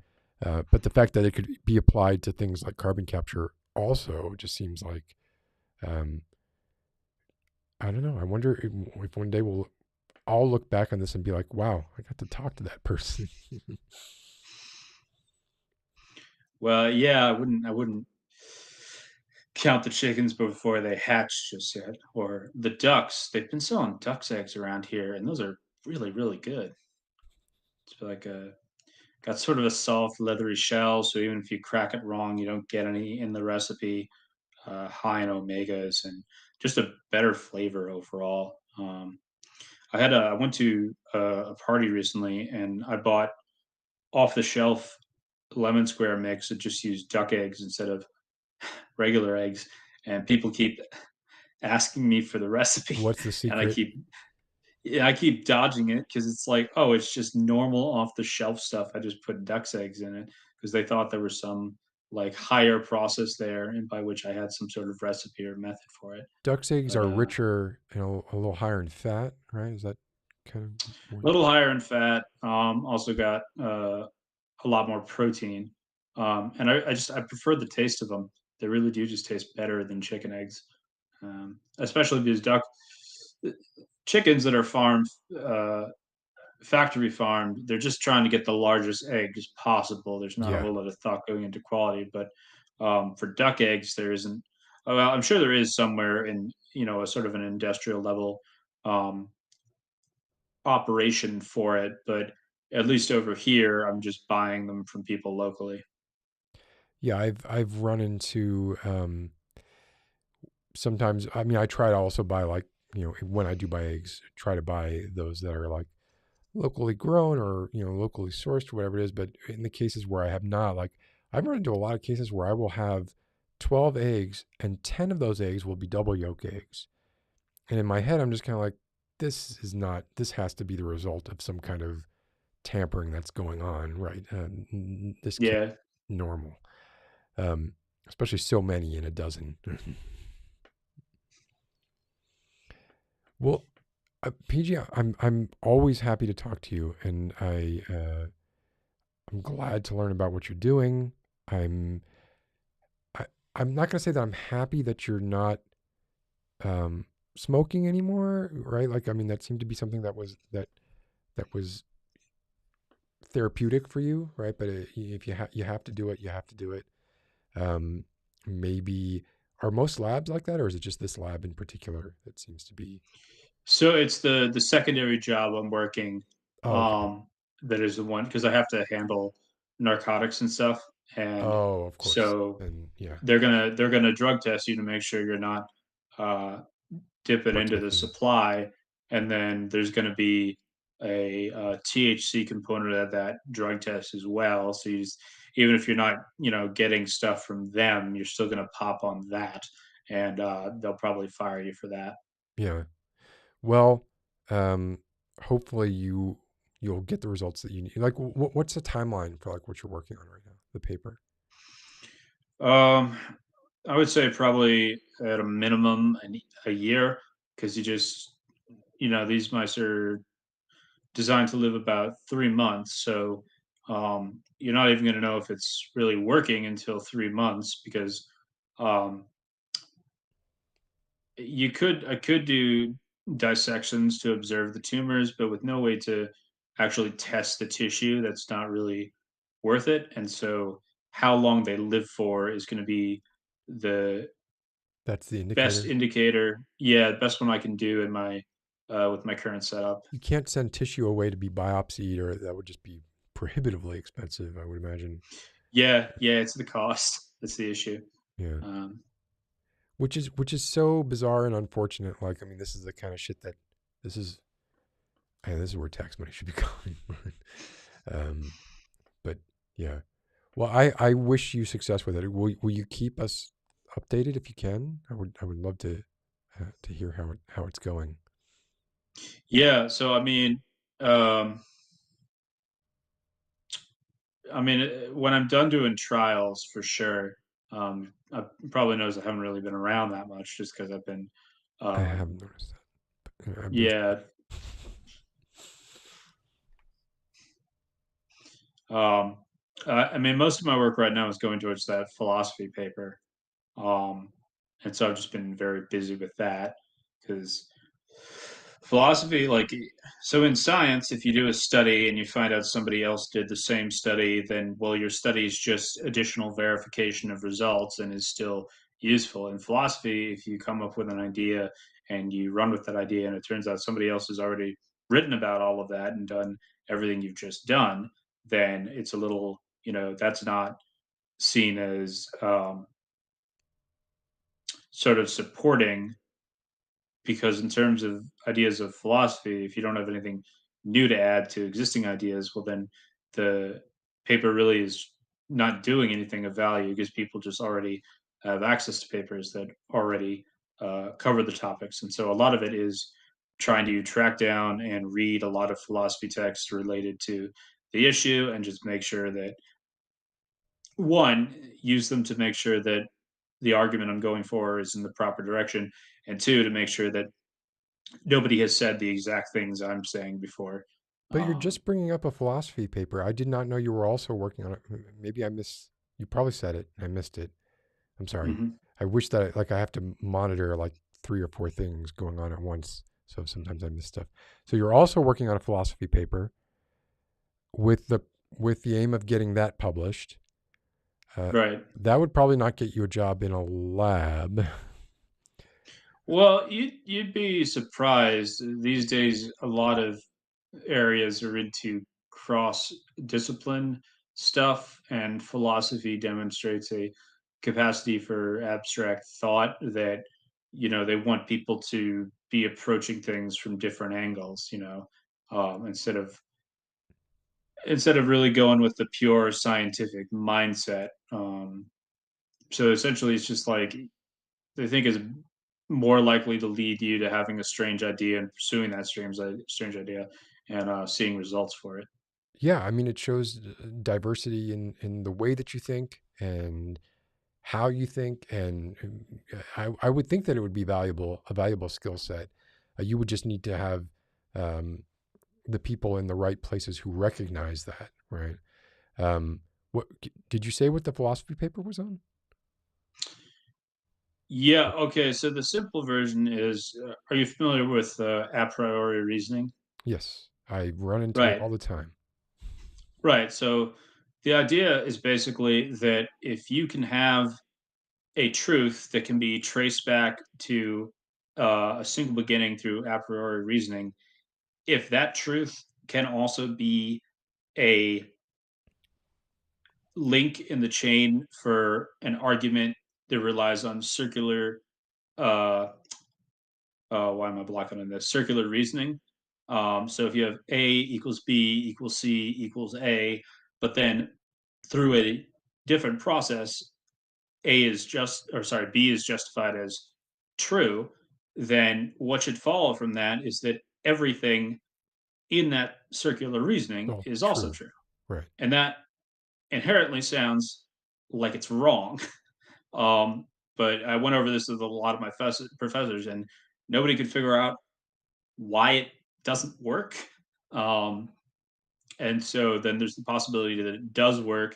And if it really doesn't work, then that's not strong evidence for a priori reasoning being a sound basis. To expand on it further, there's also, you can have another method of circular reasoning that intersects anywhere with the first set of circular reasoning.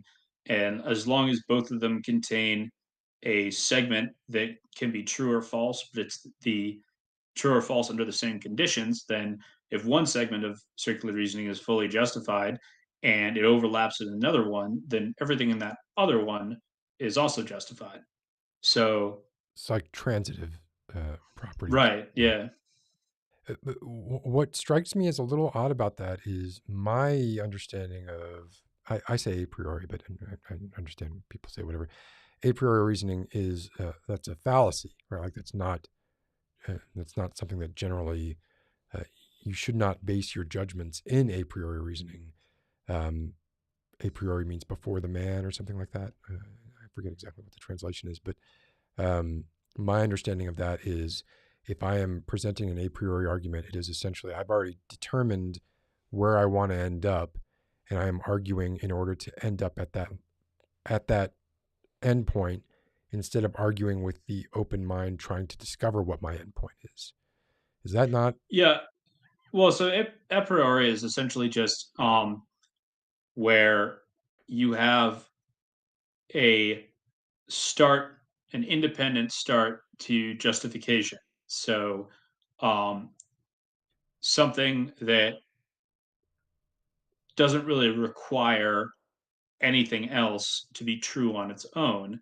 And if you have stuff leading away from that that is true, as long as the origin of it is true, and that line can be followed along to other lines of thought, then that is considered to be justified. Okay. There is still a debate over a priori reasoning and um, whether that's really real and or whether emergent reasoning in terms of having different systems relying on each other and sort of a truth arising from that is the way to go. And so something that depends on a priori reasoning to be true and then results in something that very obviously should be false is a new avenue to look at it because um, either no one can figure out why it shouldn't work, in which case um,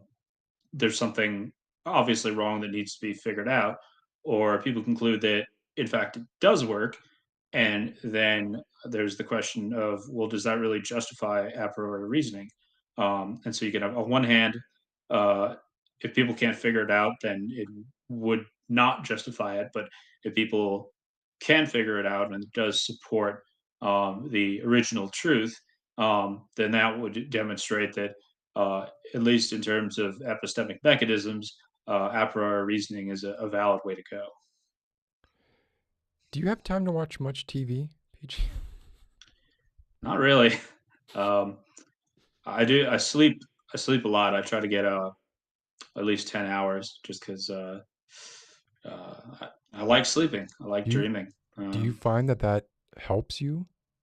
10 hours? 10 hours hurts me. I mean, I think it works well for me, and really helps you. Like, I lucid dream basically all the time, and so Oh, fuck it puts you, you in a man. That's situation. not fair. Yeah. I also sleepwalk really frequently, and I had a Oh, brilliant shit. idea to keep myself from leaving my room, which is to install a combination lock on the interior of my door. About a week ago, Don't tell me I you open figured it. in your I figured sleep. it out. Oh my I figured God. it out while sleepwalking. So I need a better plan there. But about 3 weeks ago, I woke up standing on my bed and immediately, because it's a pitch dark room, immediately lost my balance and went through a table and fractured a rib. So um, more safety mechanisms are needed. Yeah, Uh, that's scary. I mean, I know people who strap themselves into bed mm. because of that, but that doesn't sound very comfortable or like a scalable long-term solution. Um, has this been something that's like been happening to you for a long time, or is this a recent phenomenon? Or certainly, it's not tied to you stopping smoking, is it? Uh, so there's when you stop ingesting things of that nature, there's a brief period where dreams become really vivid, and while you're ingesting it, you're supposed to not dream. It's supposed to suppress the capacity to dream. It never really did that in me, and I didn't really see an increase in the vividness of dreams when I got off of it. Most of my dreams are pretty severely dilated in terms of time, so it'll be a dream that feels like several days. And they usually return back to the same location and to the same people who, of course, don't have names because when you're in a dream, it's a product of your mind and you simply know people. So you don't have to assign a name to them because you've got that recognition of them that is being processed in your brain. Um, yeah, most of it's on the campus of a college I've never been to. Um, and Miskatonic it's weird. University, something like Yeah, well, it's weird because the aspects of it can't really be imagined in the waking world.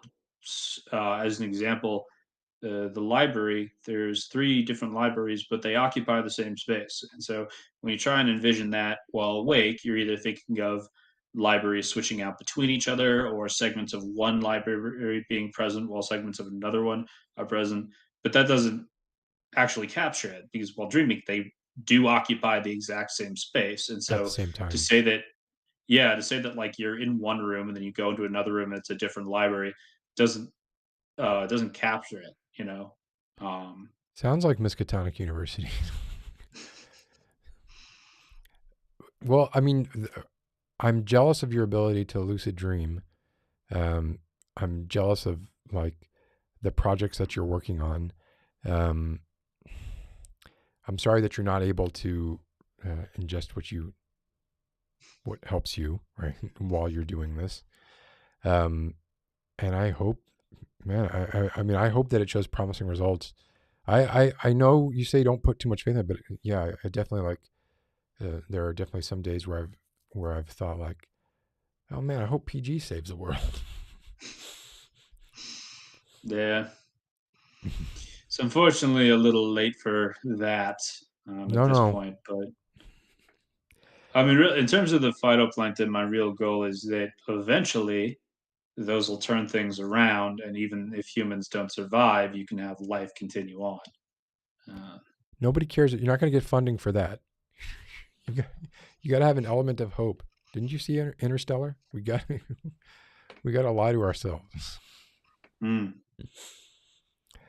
Well, PG, there's someone who would like to talk, so I was going to say goodnight, but I really appreciate you calling in, and it's good to hear from you. And I know you're obviously very busy, but anytime you check in is I really enjoy it, and I think everybody watching really enjoys it. So I would just encourage, if you have the time, always welcome to see you.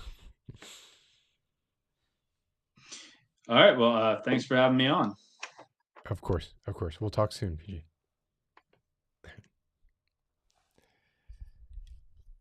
Oy, he makes me feel like such an underachiever. So we got one more person I want to bring on. And this person I've spoken to before. We've spoken a bunch of times before. They won't be appearing on video. They will be appearing on audio. But I am curious what we're going to talk about. So please welcome with me Grace from Grace's Hi. Cove. Oh wait, let me see if I can. I guess I'm gonna. Okay, can you still talk? Can I still hear you? Can you hear me? Yeah, you are good. We're hearing you, not seeing you.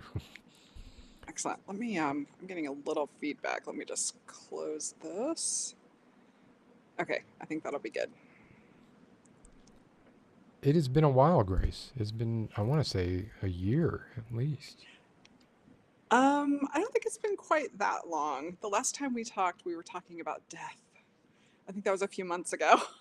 Was it? Oh well. I think, I don't know. I'm just, I lose track of time now. I can't keep it all straight.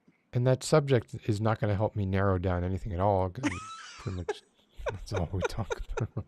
That's true. You're like, which podcast was that? What have you been up to? What's going on in your life? Oh my gosh. So my life's been really, really busy. You know, my job's always busy, so that's kind of a given. But I'm in the process of seeking a professional certification. I'm not going to say what that is, but it requires a lot of time and effort, and I have to pass a couple of exams to earn it. And I've basically been studying my ass off. So, yeah. Is there a reluctance to disclose what it is? A doxing issue, or just a more of a subject matter issue? It's a doxing issue. Okay. I try to avoid leaving breadcrumbs when I can. Man, I'm the worst at that. You are. Yeah. I mean, I'm pretty sure, like, yeah, you could find my address. You could probably find my address somewhere in almost any podcast. But so that's taking up a lot of your time, getting that certification. That's taking up, yeah, a lot of my time. Do you know? You know how much longer it's going to take before you? Till the end of the year. Okay, and then is that something you'll be able to immediately apply to your work, or? Yes. Yeah, I'm very excited. It kind of kind of takes me to the next level of my work. Oh, that's awesome. It opens up a lot of doors and a lot of new opportunities for me. So it's a really good thing. But it just requires a lot of time and effort to earn it. But once it's mine, and I can move forward. So. Well, Grace, I'm happy to talk about anything that you'd like to talk about. I'm also happy to talk about you. Like, we can do whatever you want. I didn't know if you had an agenda in mind. So. Well, when I originally wanted to come on, like 3 months ago, I'm sorry about that. I had something very specific that I wanted to talk about, but I don't know if I had the fire left for it anymore. Uh-oh. Can you tell me what it was? Yeah, it was the spoon licking. Dude, let's are you too tired, or you just don't have No, I can totally talk about it now. I actually had like a whole list of bullet points, and I had so much I wanted to say. Let's go into it, but I just wanted to say real quick, Václav is in the chat. Hi, Václav. So that is good to know. Yeah, there were some people who were worried. I was not worried about Václav because he strikes me as a survivor, and also being in Russia. But a lot of people were worried about Václav, and I'm glad that he is here and okay. And it's always good to see him. And yeah, I definitely. would like to talk to Václav. You gotta call in earlier, like, please, maybe next week. But okay, so spoon licking. The spoon licking. Oh my God. It's gotten worse since then. Yes, I've been seeing things about. So I'm not on Twitch or TikTok.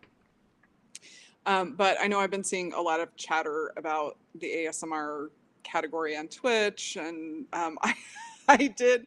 Well, I saw it before you had it on the show, but that 3DO meme. Yeah, I'm not sure how to politely say what that looked like, but yeah, somebody was having fun there. But yeah, it eerily reminded me of this spoon licking incident. To be honest with you. Yeah, I think the issue that I have is I find this feigned indignation really, really off-putting. So when a female artist performs something on camera that someone of her age and experience should very well know how it will come off, right? I'm a 20-something-year-old woman. I'm sticking a spoon in my mouth and licking it. And not just like sticking it in my mouth, but I'm being very suggestive with how I'm doing it, right? It very clearly is reminiscent of... I was also sucking it. A sexual act, yes. And biting it. Yes. Sucking it, nibbling it, licking it. I'm trying to be tactful for the young ones in the I'm audience. This is just I'm just documenting history here. That is what happened. You are just stating the facts, sir. So, and then when they get called on this behavior, suddenly they raise their hands in the air, and there's this feigned indignation. Like, what are you talking? I have no idea what you're talking about. You're just being so nasty. You're such a pervert. I can't believe you'd even think that. Right. I do see that get trotted out. That's like kind of like, oh, well, you're projecting. That's in your mind. Right. Wow. Yeah. You're really fucked up. Essentially what they're doing is, so they are gaslighting their audience. Yeah. It's like, oh, no, you didn't see what you thought you saw. Oh, yeah. You're just a pervert. You're being dirty. You're, whatever. So they're being disrespectful to their audience. They're gaslighting their audience. They're also being completely disrespectful to people who produce and are upfront about producing sensual and sexual content. Right. So just to kind of lay down what the ground rules are, or not the ground rules, but where the lay of the land is for both of us, really. Like, Mhm. I have zero problem with erotic, sexual ASMR content. I have zero problem with it. And maybe you could, I don't want to say anything for you, Mhm. but maybe, and most people I think know you, but in case they don't, I don't know if, are you able to say what it is that you do, or? Oh yeah, absolutely. Okay. So I'm a voice artist, and I purposefully create um, sensual and erotic ASMR content. And I feel that ASMR as an art form is really about intimacy, and there are varying types of intimacy that we have in our personal life, in our human existence. We have platonic intimacy with our family and friends, and we have romantic intimacy with our partners, or whomever we choose, right? It doesn't have to be a partner. So I think that ASMR as an art form should reflect that full range of the human experience, which includes sensual and erotic content. And that can be incredibly healing for some people. It's not for everyone, I'll fully admit that. But for some people, it is incredibly healing for them. I would go, Um, I would, mhm, not to interrupt you, I'm sorry, but I would go even one step further than that. But because ASMR is by its nature intimate, it would be like really weird if there was not an erotic and or sexual um, niche of ASMR being produced. It would be like a very bizarre gap where, like, if there wasn't any, I'd be like, well, this seems like this should be there, right? mhm, And it's not. Um, so like I almost feel like it kind of has. Well, doesn't have to be there, mhm. but if it weren't there, that would be stranger to me than it being there. Yeah, I Um, agree with you. so yeah, I agree with everything that you just said there, and I feel like events have to some extent borne out, especially with the Twitch stuff that's going on, Mhm, um, what we're and really, like, this outrage doesn't just apply to, well, it kind of does, but there are definitely, like, I mean, this happens all the time where there are videos that get flagged for completely unknown reasons. mhm, And you look at them and you're like, I have no idea why this got flagged. No clue why it's not going to be able to get monetized. There's this weird kind of, um, there's this weird issue with YouTube, which I'm sure you can trace back to COPPA and mhm, the laws surrounding COPPA and the liability issues that Google or Alpha, Alpha, Alphabeta, whatever the parent company of Google is now, mhm. um, whatever the risks are that they expose themselves to when they compensate via sponsors, videos that then could cause those sponsors to, in a reactionary way, pull all their sponsorship, say, from YouTube, right? Because of this thing that they just don't want to be associated with, or whatever it is. Oh, but no, it's not that they don't want to be associated with it. It's that it's not making a large corporation a lot of money. This is all about capitalism. So YouTube does not have a problem with sexual content or nudity or anything else if it's coming from a large corporation or what they would consider a legitimate artist, right? Um, like a lot of the rap stars. Um, Oh, the wet ass pussy video is on YouTube. But then I what mean, is come on. stopping them? What is stopping them from just having categories that include erotica? I mean, porn is a huge empire, right? Like, Oh, yeah, I agree with you. I think that YouTube has taken the totally wrong tack on this. But I think really that's a symptom of a much larger problem, right? So I think if we kind of drill all the way down to this, what we're ultimately talking about is Puritanism, right? Puritanical thinking, a lot of it comes back to religion and this idea that sex and sexuality, specifically women's sex and sexuality, is something that is dangerous. It has to be controlled. It has to, it can't be just let loose. unless it's able to be monetized for the right people or the right companies. And I think ultimately that's what a lot of this comes down to. So ultimately being driven by corporate capitalism, right? And what corporate capitalism will or will not tolerate when it comes to sponsoring or giving money to YouTube. Right. Yeah. I mean, I see that, and I also see, like, it's weird. Like I kind of vacillate sometimes between like some of the finer points of this, not the broad strokes. But I definitely see like these times where it's just like, man, there's no way that this video could be misinterpreted. However, you know, I don't keep on top of like all of the trends that are going on. I don't know exactly. I mean, anything can be fetishized, right? Or anything can be, Oh yeah. can turn it, especially now. Well, I'm not going to start talking about TikTok like some out of touch person, but trends are changing so quickly, right? And there are things like, for instance, like I brought this up before, like I have a video that I'm fairly sure got demonetized because I mentioned a Tide Pod. I mentioned using Tide Pod, right? This video will probably not be able to be monetized because I just said Tide Pod.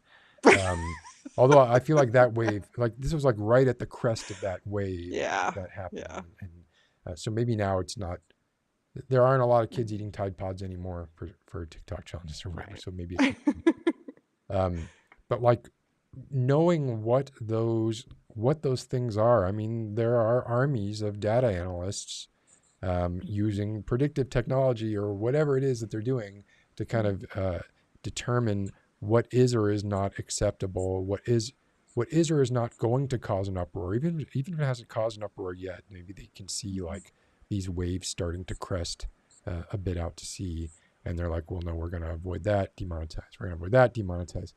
It's always going to be, from a risk perspective, if they're risk averse, which of course they are, it's always going to be in their best interest to, on a video by video level, to demonetize any videos like that they think might even have like the smallest chance of causing some kind of issue down the road. They're going to want to be preventative about it, right? So one of the things that gets me up in arms about this, and you mentioned this a little bit too, is that when you have people who are not acknowledging like a clear line between what is erotic and what is not erotic ASMR.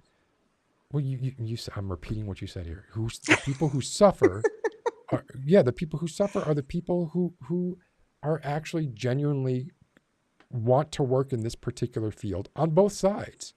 I mean, you see now like there's like this kind of exodus away from Twitch of ASMR streamers, because if you go to Twitch now, and I know this anecdotally because I don't really go on Twitch, and search ASMR, generally you're going to see I don't know, hot tub streams or sexualized ASMR generally. I don't know that for a fact, so somebody please correct me if I'm wrong. But and that sort of blurring of that line to me seems to be where the danger is, right? And the people whose livelihoods depend on this sort of thing on both sides of that issue are essentially like the people who make explicitly erotic ASMR content are suffering for a slightly different reason, but for the same cause, I guess, that those who make non-sexual ASMR content are suffering from.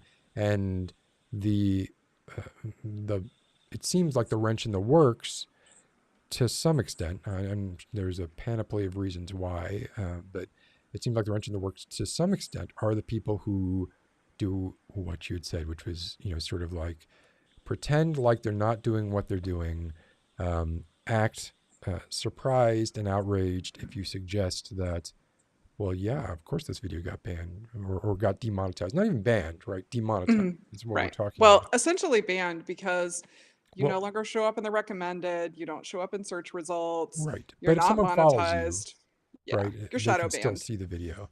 And the other part of this is like YouTube does not owe content creators anything, right? Like beyond exactly what they owe you for the amount of time that your video was watched by people. So I guess I also feel a little bit of like there's a little bit of I guess it's just like feeling like you're owed some, not you, right, but that people feel owed to be featured, to show up in search results, to be a part of the algorithm, or to show up in the algorithm, when YouTube doesn't. I saw someone today, and I like them very much, Rapunzel ASMR. I saw them tweeting today something about wanting, and basically she was bemoaning the fact that YouTube analytics, when they're showing the amount of a video watched, they don't show you the percentage of the video. They show just the amount of time. So if you've made a 5-minute video and someone watched 4 minutes of it, they will still say 4 minutes of this video watched. They won't say, 80% of the video watched. If you have an hour-long video and someone watches 4 minutes of it, like if we're really trying to analyze like what is captivating, an hour-long video that someone watches 4 minutes of should be prioritized as inherently less captivating than a 5-minute video that someone watched almost the entire thing of. But YouTube doesn't give a fuck about that. All they care about is the amount of time watched, because that's what determines how many ads they can show, right? Exactly, because it's about eyes on ads. It's not about anything else. Right. So I'm sorry, I went off for a minute there, but it's okay. Alexi's wondering if I still think dabbing is cool. Did I ever say that dabbing was cool? I think the other side of this is something that we haven't really talked about yet, which is the issue about female ASMR creators who create platonic content. That's their jam. That's great. There needs to be somebody for everything, who constantly get demonetized and their videos labeled as sexual content. And I'm not talking about people who make spoon licking videos. I'm talking about, like GB. She's had several of her videos demonetized. Because she's so large and she has access to YouTube employees that other creators don't have access to, she's been able to get a lot of those overturned.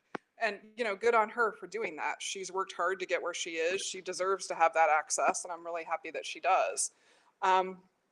But that is a problem with our society. That is a problem with the sexualization of women in public spaces. If a woman is in a public space, she is going to be sexualized. I don't care what she's doing. I don't care what kind of content she's producing. I don't care what her intentions are. She's going to be sexualized. And a lot of these manual reviews, and you can't see me, but I'm doing little air quotes, manual review. I could hear it. Of hear these videos. I'm just curious, who are these manual reviewers? Are they YouTube interns sitting in a room, actually watching the videos? Is it some computer program that's watching the video? I mean, I don't really, they won't share that with us. Well, but manual reviews are supposed to be people. I know that much. But I don't know those people are going to have their unconscious bias sitting there with them. And the unconscious bias in our culture is to sexualize women. That is like, boom, that's where the mind immediately goes to. So ASMR, like we talked about previously, it's all about intimacy. And in our culture, we have a really, really difficult time equating intimacy with anything other than sex. Right. Intimacy equals sex. So intimate content equals sexual content. Right. And that is Which a is huge bullshit. problem. Exactly. And that is another huge problem in our community. And unfortunately, people who purposefully create sensual and erotic content get a lot of the heat for that, because instead of blaming, kind of identifying the actual problem, which is our culture, it's misogyny, it's the patriarchy, it's capitalism. Instead, we the finger gets pointed at people who are trying to responsibly create adult content. So And there's nothing wrong with that. you're speaking. I'm guessing there you're speaking from personal experience. Absolutely. So, I think this kind of goes around, it's like it's like the ebb and flow of the ASMR community, right? Like every so often this issue comes up and it starts making the rounds, oh, you people, meaning, adult creators, you're giving ASMR a bad name, you're tarnishing our community, you're the reason YouTube keeps banning our videos and keeps slapping the sexual label on ASMR. You're the reason that the press keeps focusing on, making ASMR a sexual thing. And that's not where it's coming from.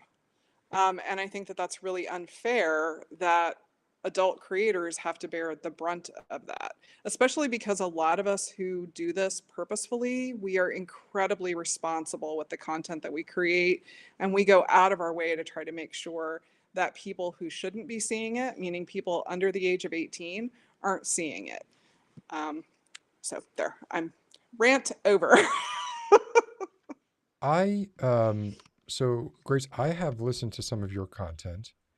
And some of the content that I have heard from you, I think walks that line really well. Like, it is not explicitly sexual. It is intimate, right? And there are,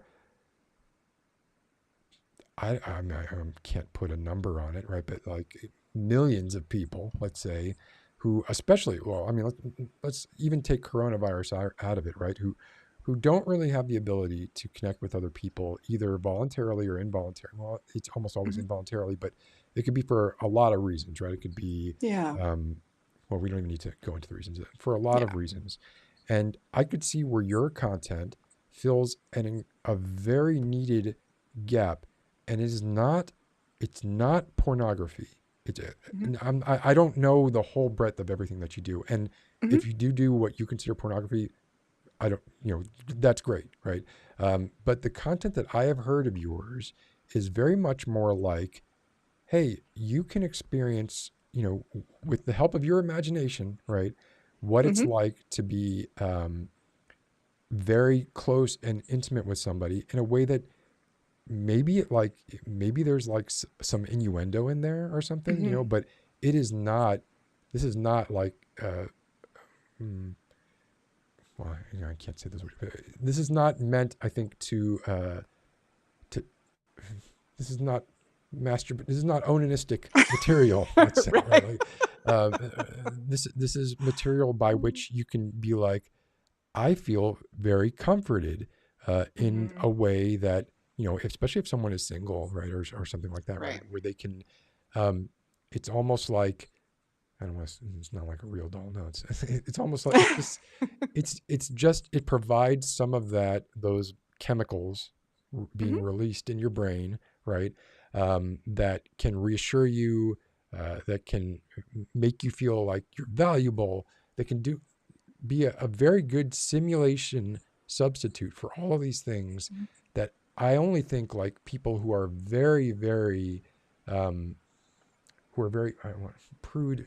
I don't know if that's the right word, but I'm trying to be careful with like the words I use because I don't want to. But who have a stick up their ass about intimacy would label the particular things that I'm talking about as anything other than this is like there's nothing in like some of the things that you do that isn't in like a PG-13 or PG-13 movie, right? Exactly. And I'm actually really glad that you say that because I do the whole breadth of content. So, but because I am responsible with my content, what you see on YouTube, I specifically create content for YouTube that you would find on the Hallmark channel, on the Lifetime channel, in a rom-com, PG-13 kind of stuff. Israel, that's so true. I think that's probably So right. yeah, my YouTube content is specifically kind of tailored for that, I guess, for that sort of genre of content, and that does infuriate me that my channel has been demonetized twice now for content that advertisers have no problem advertising on constantly on the Hallmark Channel, on Yeah. rom-com movies, like you name it, primetime TV, regular television shows. You see people kiss, you see people go on dates, you see Yep. people in bed together. Um, it's nothing that wouldn't be PG-13. Yeah. In movies, it's And brave, right? It's like, yeah, oh, exactly. And I also do erotic content, but I do it behind a paywall where I can make sure that anybody who's accessing it is over the age of 18. But I'm still a very relational focus. sorry, I'm throwing stuff up. I don't mean to. That's I don't okay. mean to throw you I off would there. love to see the chat right now, but I can't have the chat open and the interview window because then I can't hear. But I do it behind a paywall so I can make sure whoever's accessing it is over the age of 18. But even my erotic content is very relational focused. So it's within the context usually of a relationship, Mhm. like, I'm meet cute, kind of friends to lovers, strangers to lovers, or, hey, I'm your girlfriend. I do content for people of all genders and all sexualities because I'm bisexual. So, I feel comfortable making content for everyone because that's what I like as well. Not everybody is When you say focused on that. everyone, Now that's not fair. That's not nice because I know. everyone I'm deserves sorry. intimacy and love in their lives. And I believe that there is someone for everyone. And that's one of the messages that I try to convey with my art. It really is about showing people love, that they can be loved, that they're worthy of love, showing them what it would be like if they had that in their lives, because Yeah. not everybody has it or will have it. That's just Right. the reality of our human existence. Right. And, but we all need it.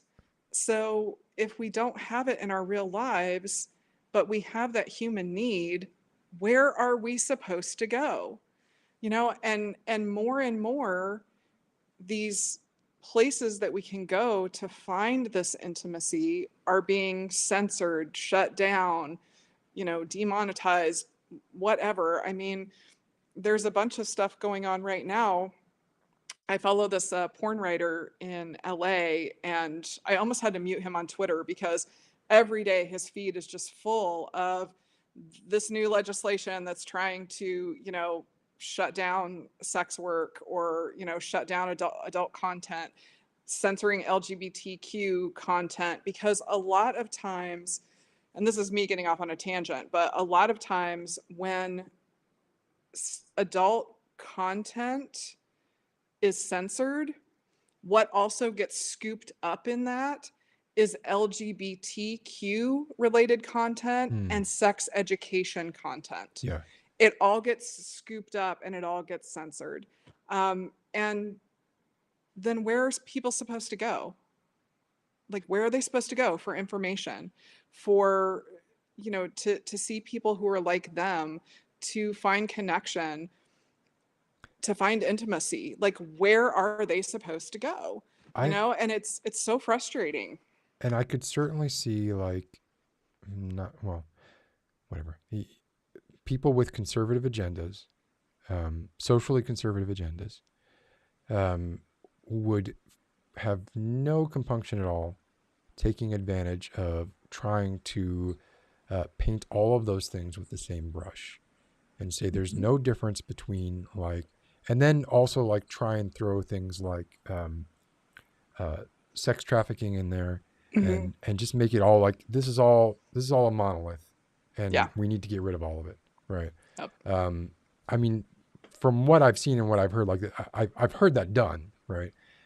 I don't know exactly how pervasive it is, and I don't know if it's specifically what's being You're talking about there's something going on right now in California debating an issue about this?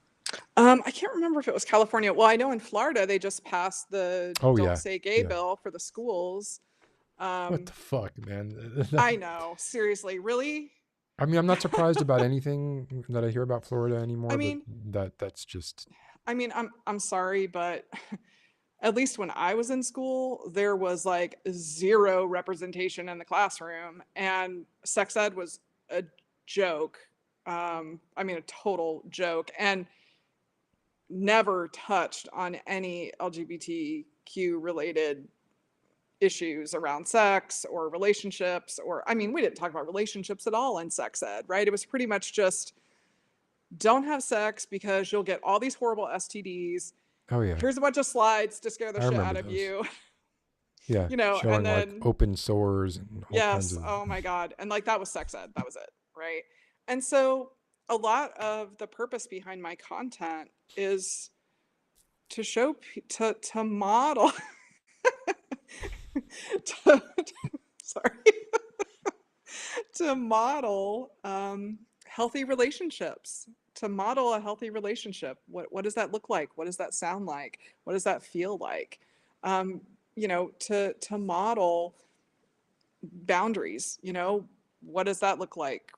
Healthy boundaries. What does that look like in a relationship? That's a lot of what I try to work into my content.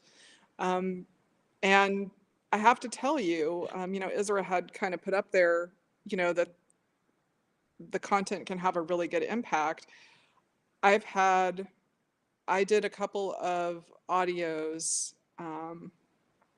for people who were trans, and you wouldn't believe the messages that I still get about those audios like years later. Oh yeah, no, I Um, believe it.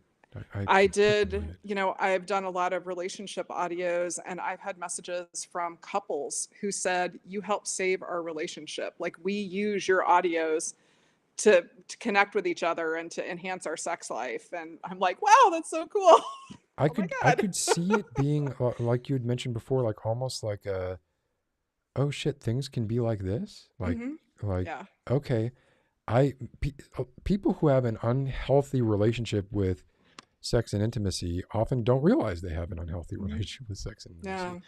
And if they're consuming pornography, that's not going to be any sort of modeling for them to Hmm. know what a healthier version of that would be. Hmm. And most, not all, but a lot of film doesn't quite go into it in the way that you would need to sort of experience it in the visceral way that you might experience it if it's Hmm. directed at you, right? Which Exactly. I think most of your videos are directed at the viewer, right? Yeah. And it's like kind of like a POV kind of thing, because Right. I'm So actually imagine, talking well, to the I'm sure you've person. imagined this, but Yeah. I'm imagining like someone who's never felt that before, Right. listening to one of your audios and being like, "Oh my God, like this just made me feel like an amazing person."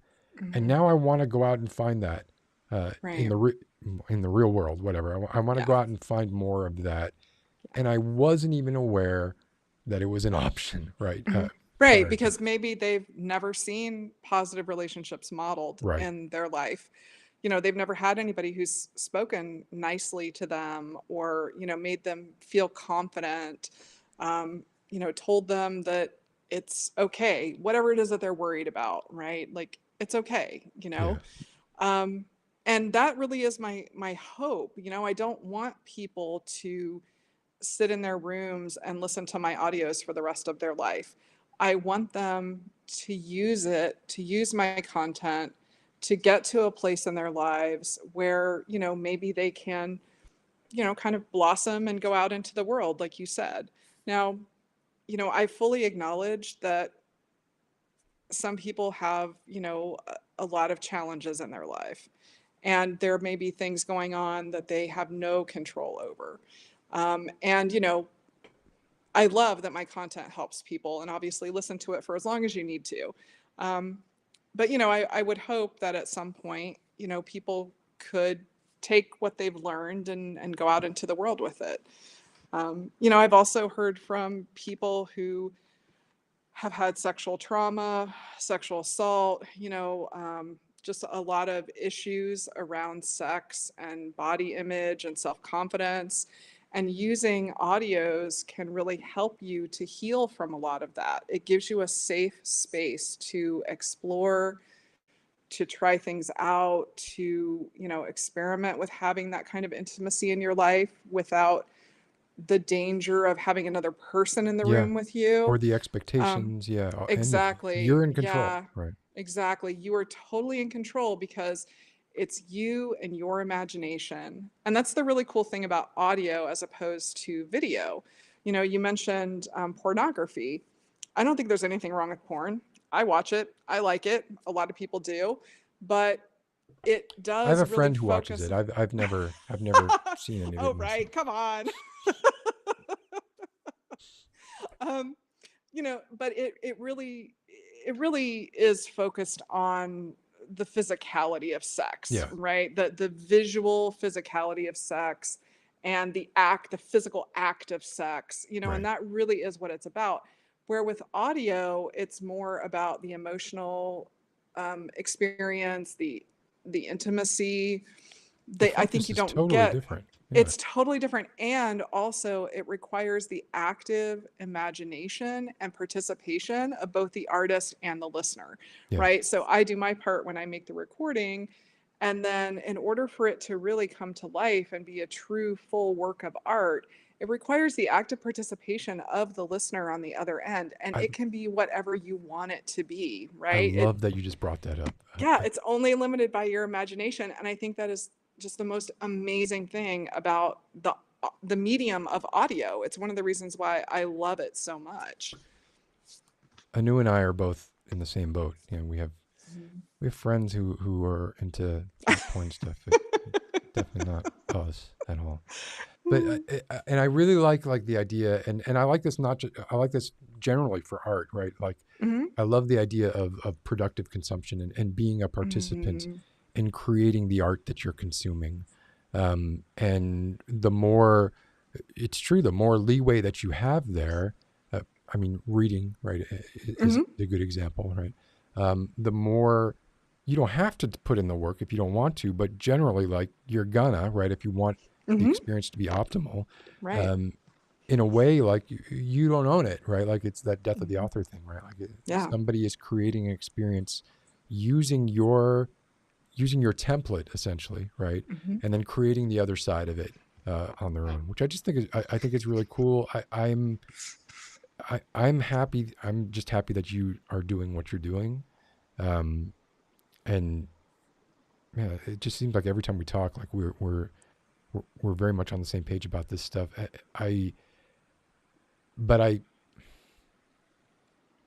Man, sucking a spoon is just not it.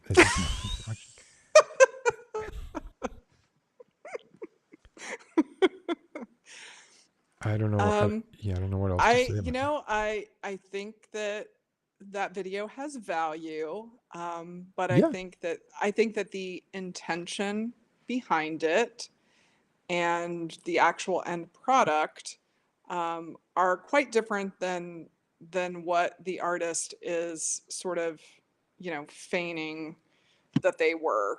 I think she knew exactly what she was doing when she made it. And I think she knew exactly how it was going to come across. Right. And she's counting on the fact that, she's this big name in ASMR and, I'm this innocent, I'm just such an innocent little girl, and it's just this pattern of behavior that I see with a lot of women that is really infuriating because essentially by doing it, they are in a passive aggressive way attacking other women, and they are gaslighting the men in their lives or their listeners. And it's absolutely infuriating because it does not progress our cause as women. And it really creates this toxic environment that we all have to swim in together. Yeah. Because it's also, I'm sorry. No, go ahead. It also really, I think, contributes to this culture of, oh, women say no, but they really mean yes. Because it's like, okay, you make this content, you know what you're doing, you put it out there, and then it's like, oh no, that wasn't what I really meant. Wink, wink. It's just like this, like wink, wink, tongue in cheek kind of, I think, really risky, dangerous behavior that I think sets a really bad standard and potentially creates this toxic environment where, people don't, it's like, well, I can't trust my own eyes. I can't trust my own responses. I can't Yeah. trust my own What's feelings. wrong with me? I Right. think it puts men in a very bad position too. And I just find it completely repugnant and appalling and frankly just disgusting behavior. So I find it more annoying. I don't but I assume positive intent, and obviously there's like a gradient there, right? And like, but there are some things that it's just like, no, there's no arguing this away. Like I could see there are definitely like people have different thresholds of what they think is or is not sexual, and I'm agreed. fine, open to that. But like then there are certain things where it's just like, come on, I mean, really, like you're gonna You were really giving try and you were argue that. giving the spoon a blowjob. Yes. You gave it a good one, but that's what you were doing. Yep. And that's all I have to say about the spoon licking incident. Well, I'm glad you got it out. It only took me 3 months. Yeah, well, I mean, whatever. It's an evergreen issue, right? It is not going I'm anywhere. sure If anything, like we said, it's getting, it's causing more issues for creators. Yes. So, all right. Well, thank you so much for calling, Grace. I'm about talked out, so I think I might call it an evening. All right. But I really do appreciate you calling in. And like hearing you talk about this stuff, like it's revelatory for me. Like, and every time like we do talk about it, like I learned something new and a new way to look at it, and a way that's like without judgment, where like I don't feel judged and I don't feel like you are judging anybody. So, which is kind of a weird thing to say because I realize I am judging the person we're talking about in a way, but really, me too. I'm not saying. Like make that content and own it. That fucking great. Do it. Just recognize it for what it is, right? You're not. Well, I don't think you're fooling anybody. You may be fooling some people who want to toe the party line and don't want to make any waves or want to work with you, right, in the future. But apart from that, I think you're just sort of you're debasing people, like you said. Like you're really kind of undermining their intelligence, I think. Yeah. Anyway, okay. So thank you so much for calling, Grace, and we'll talk again soon. Yeah, for sure. Thanks for having me on. I don't give a hell about the video stuff anymore. I think at one point I was just like, I really wanted to use that video thing just because it was like it's a feature here, and I thought they implemented it really well, but I don't care anymore. Well, thanks for having me on, and hi to everybody in the chat. I just want to let everybody know like how much these Wednesday night chats have kind of become a part of my routine. And I know I haven't been able to make a lot of them lately, but just seeing everybody and recognizing names and faces and all the camaraderie in the chat and everything, it's gotten me through the pandemic, I think, just like it's gotten everybody else through. And I just want to give a shout out to everybody in the chat and just say thanks for being so nice and always welcoming and everything. And I love being here with everybody. That is super sweet to hear. Q just did a bad thing.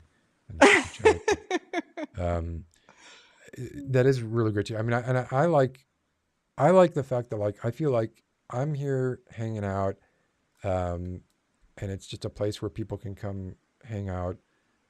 Maybe once a month, maybe once a year, whatever it is, right? Like, I like the idea of like not necessarily like knowing. I think I know everybody, right? That comes to these, but occasionally people will go away and then come back, and then it's like seeing an old friend again. Mhm. I love people going away because then it makes me excited when they come back. Yeah. So, whichever way works for people, I think it's great. And oh no, Karen did it too. Okay, but stop now. All right, well, I'll let you go. I know your voice is about talked out. Is it obvious? Yeah, I can feel it in the back of my throat. All right, thank you, Grace. We'll talk soon. All right. Okay, bye. Bye. All right, that was great. I enjoyed both of those conversations a lot.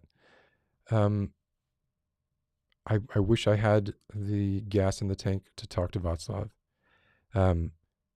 Please, I do want to talk to you, Václav. Please, if you're available next week, if you could, or maybe I can email you.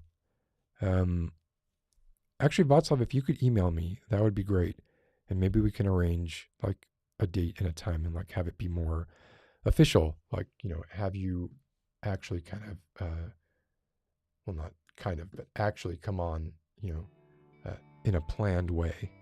And we can talk about your situation if you can, right? Obviously, I don't want to put you in any sort of danger.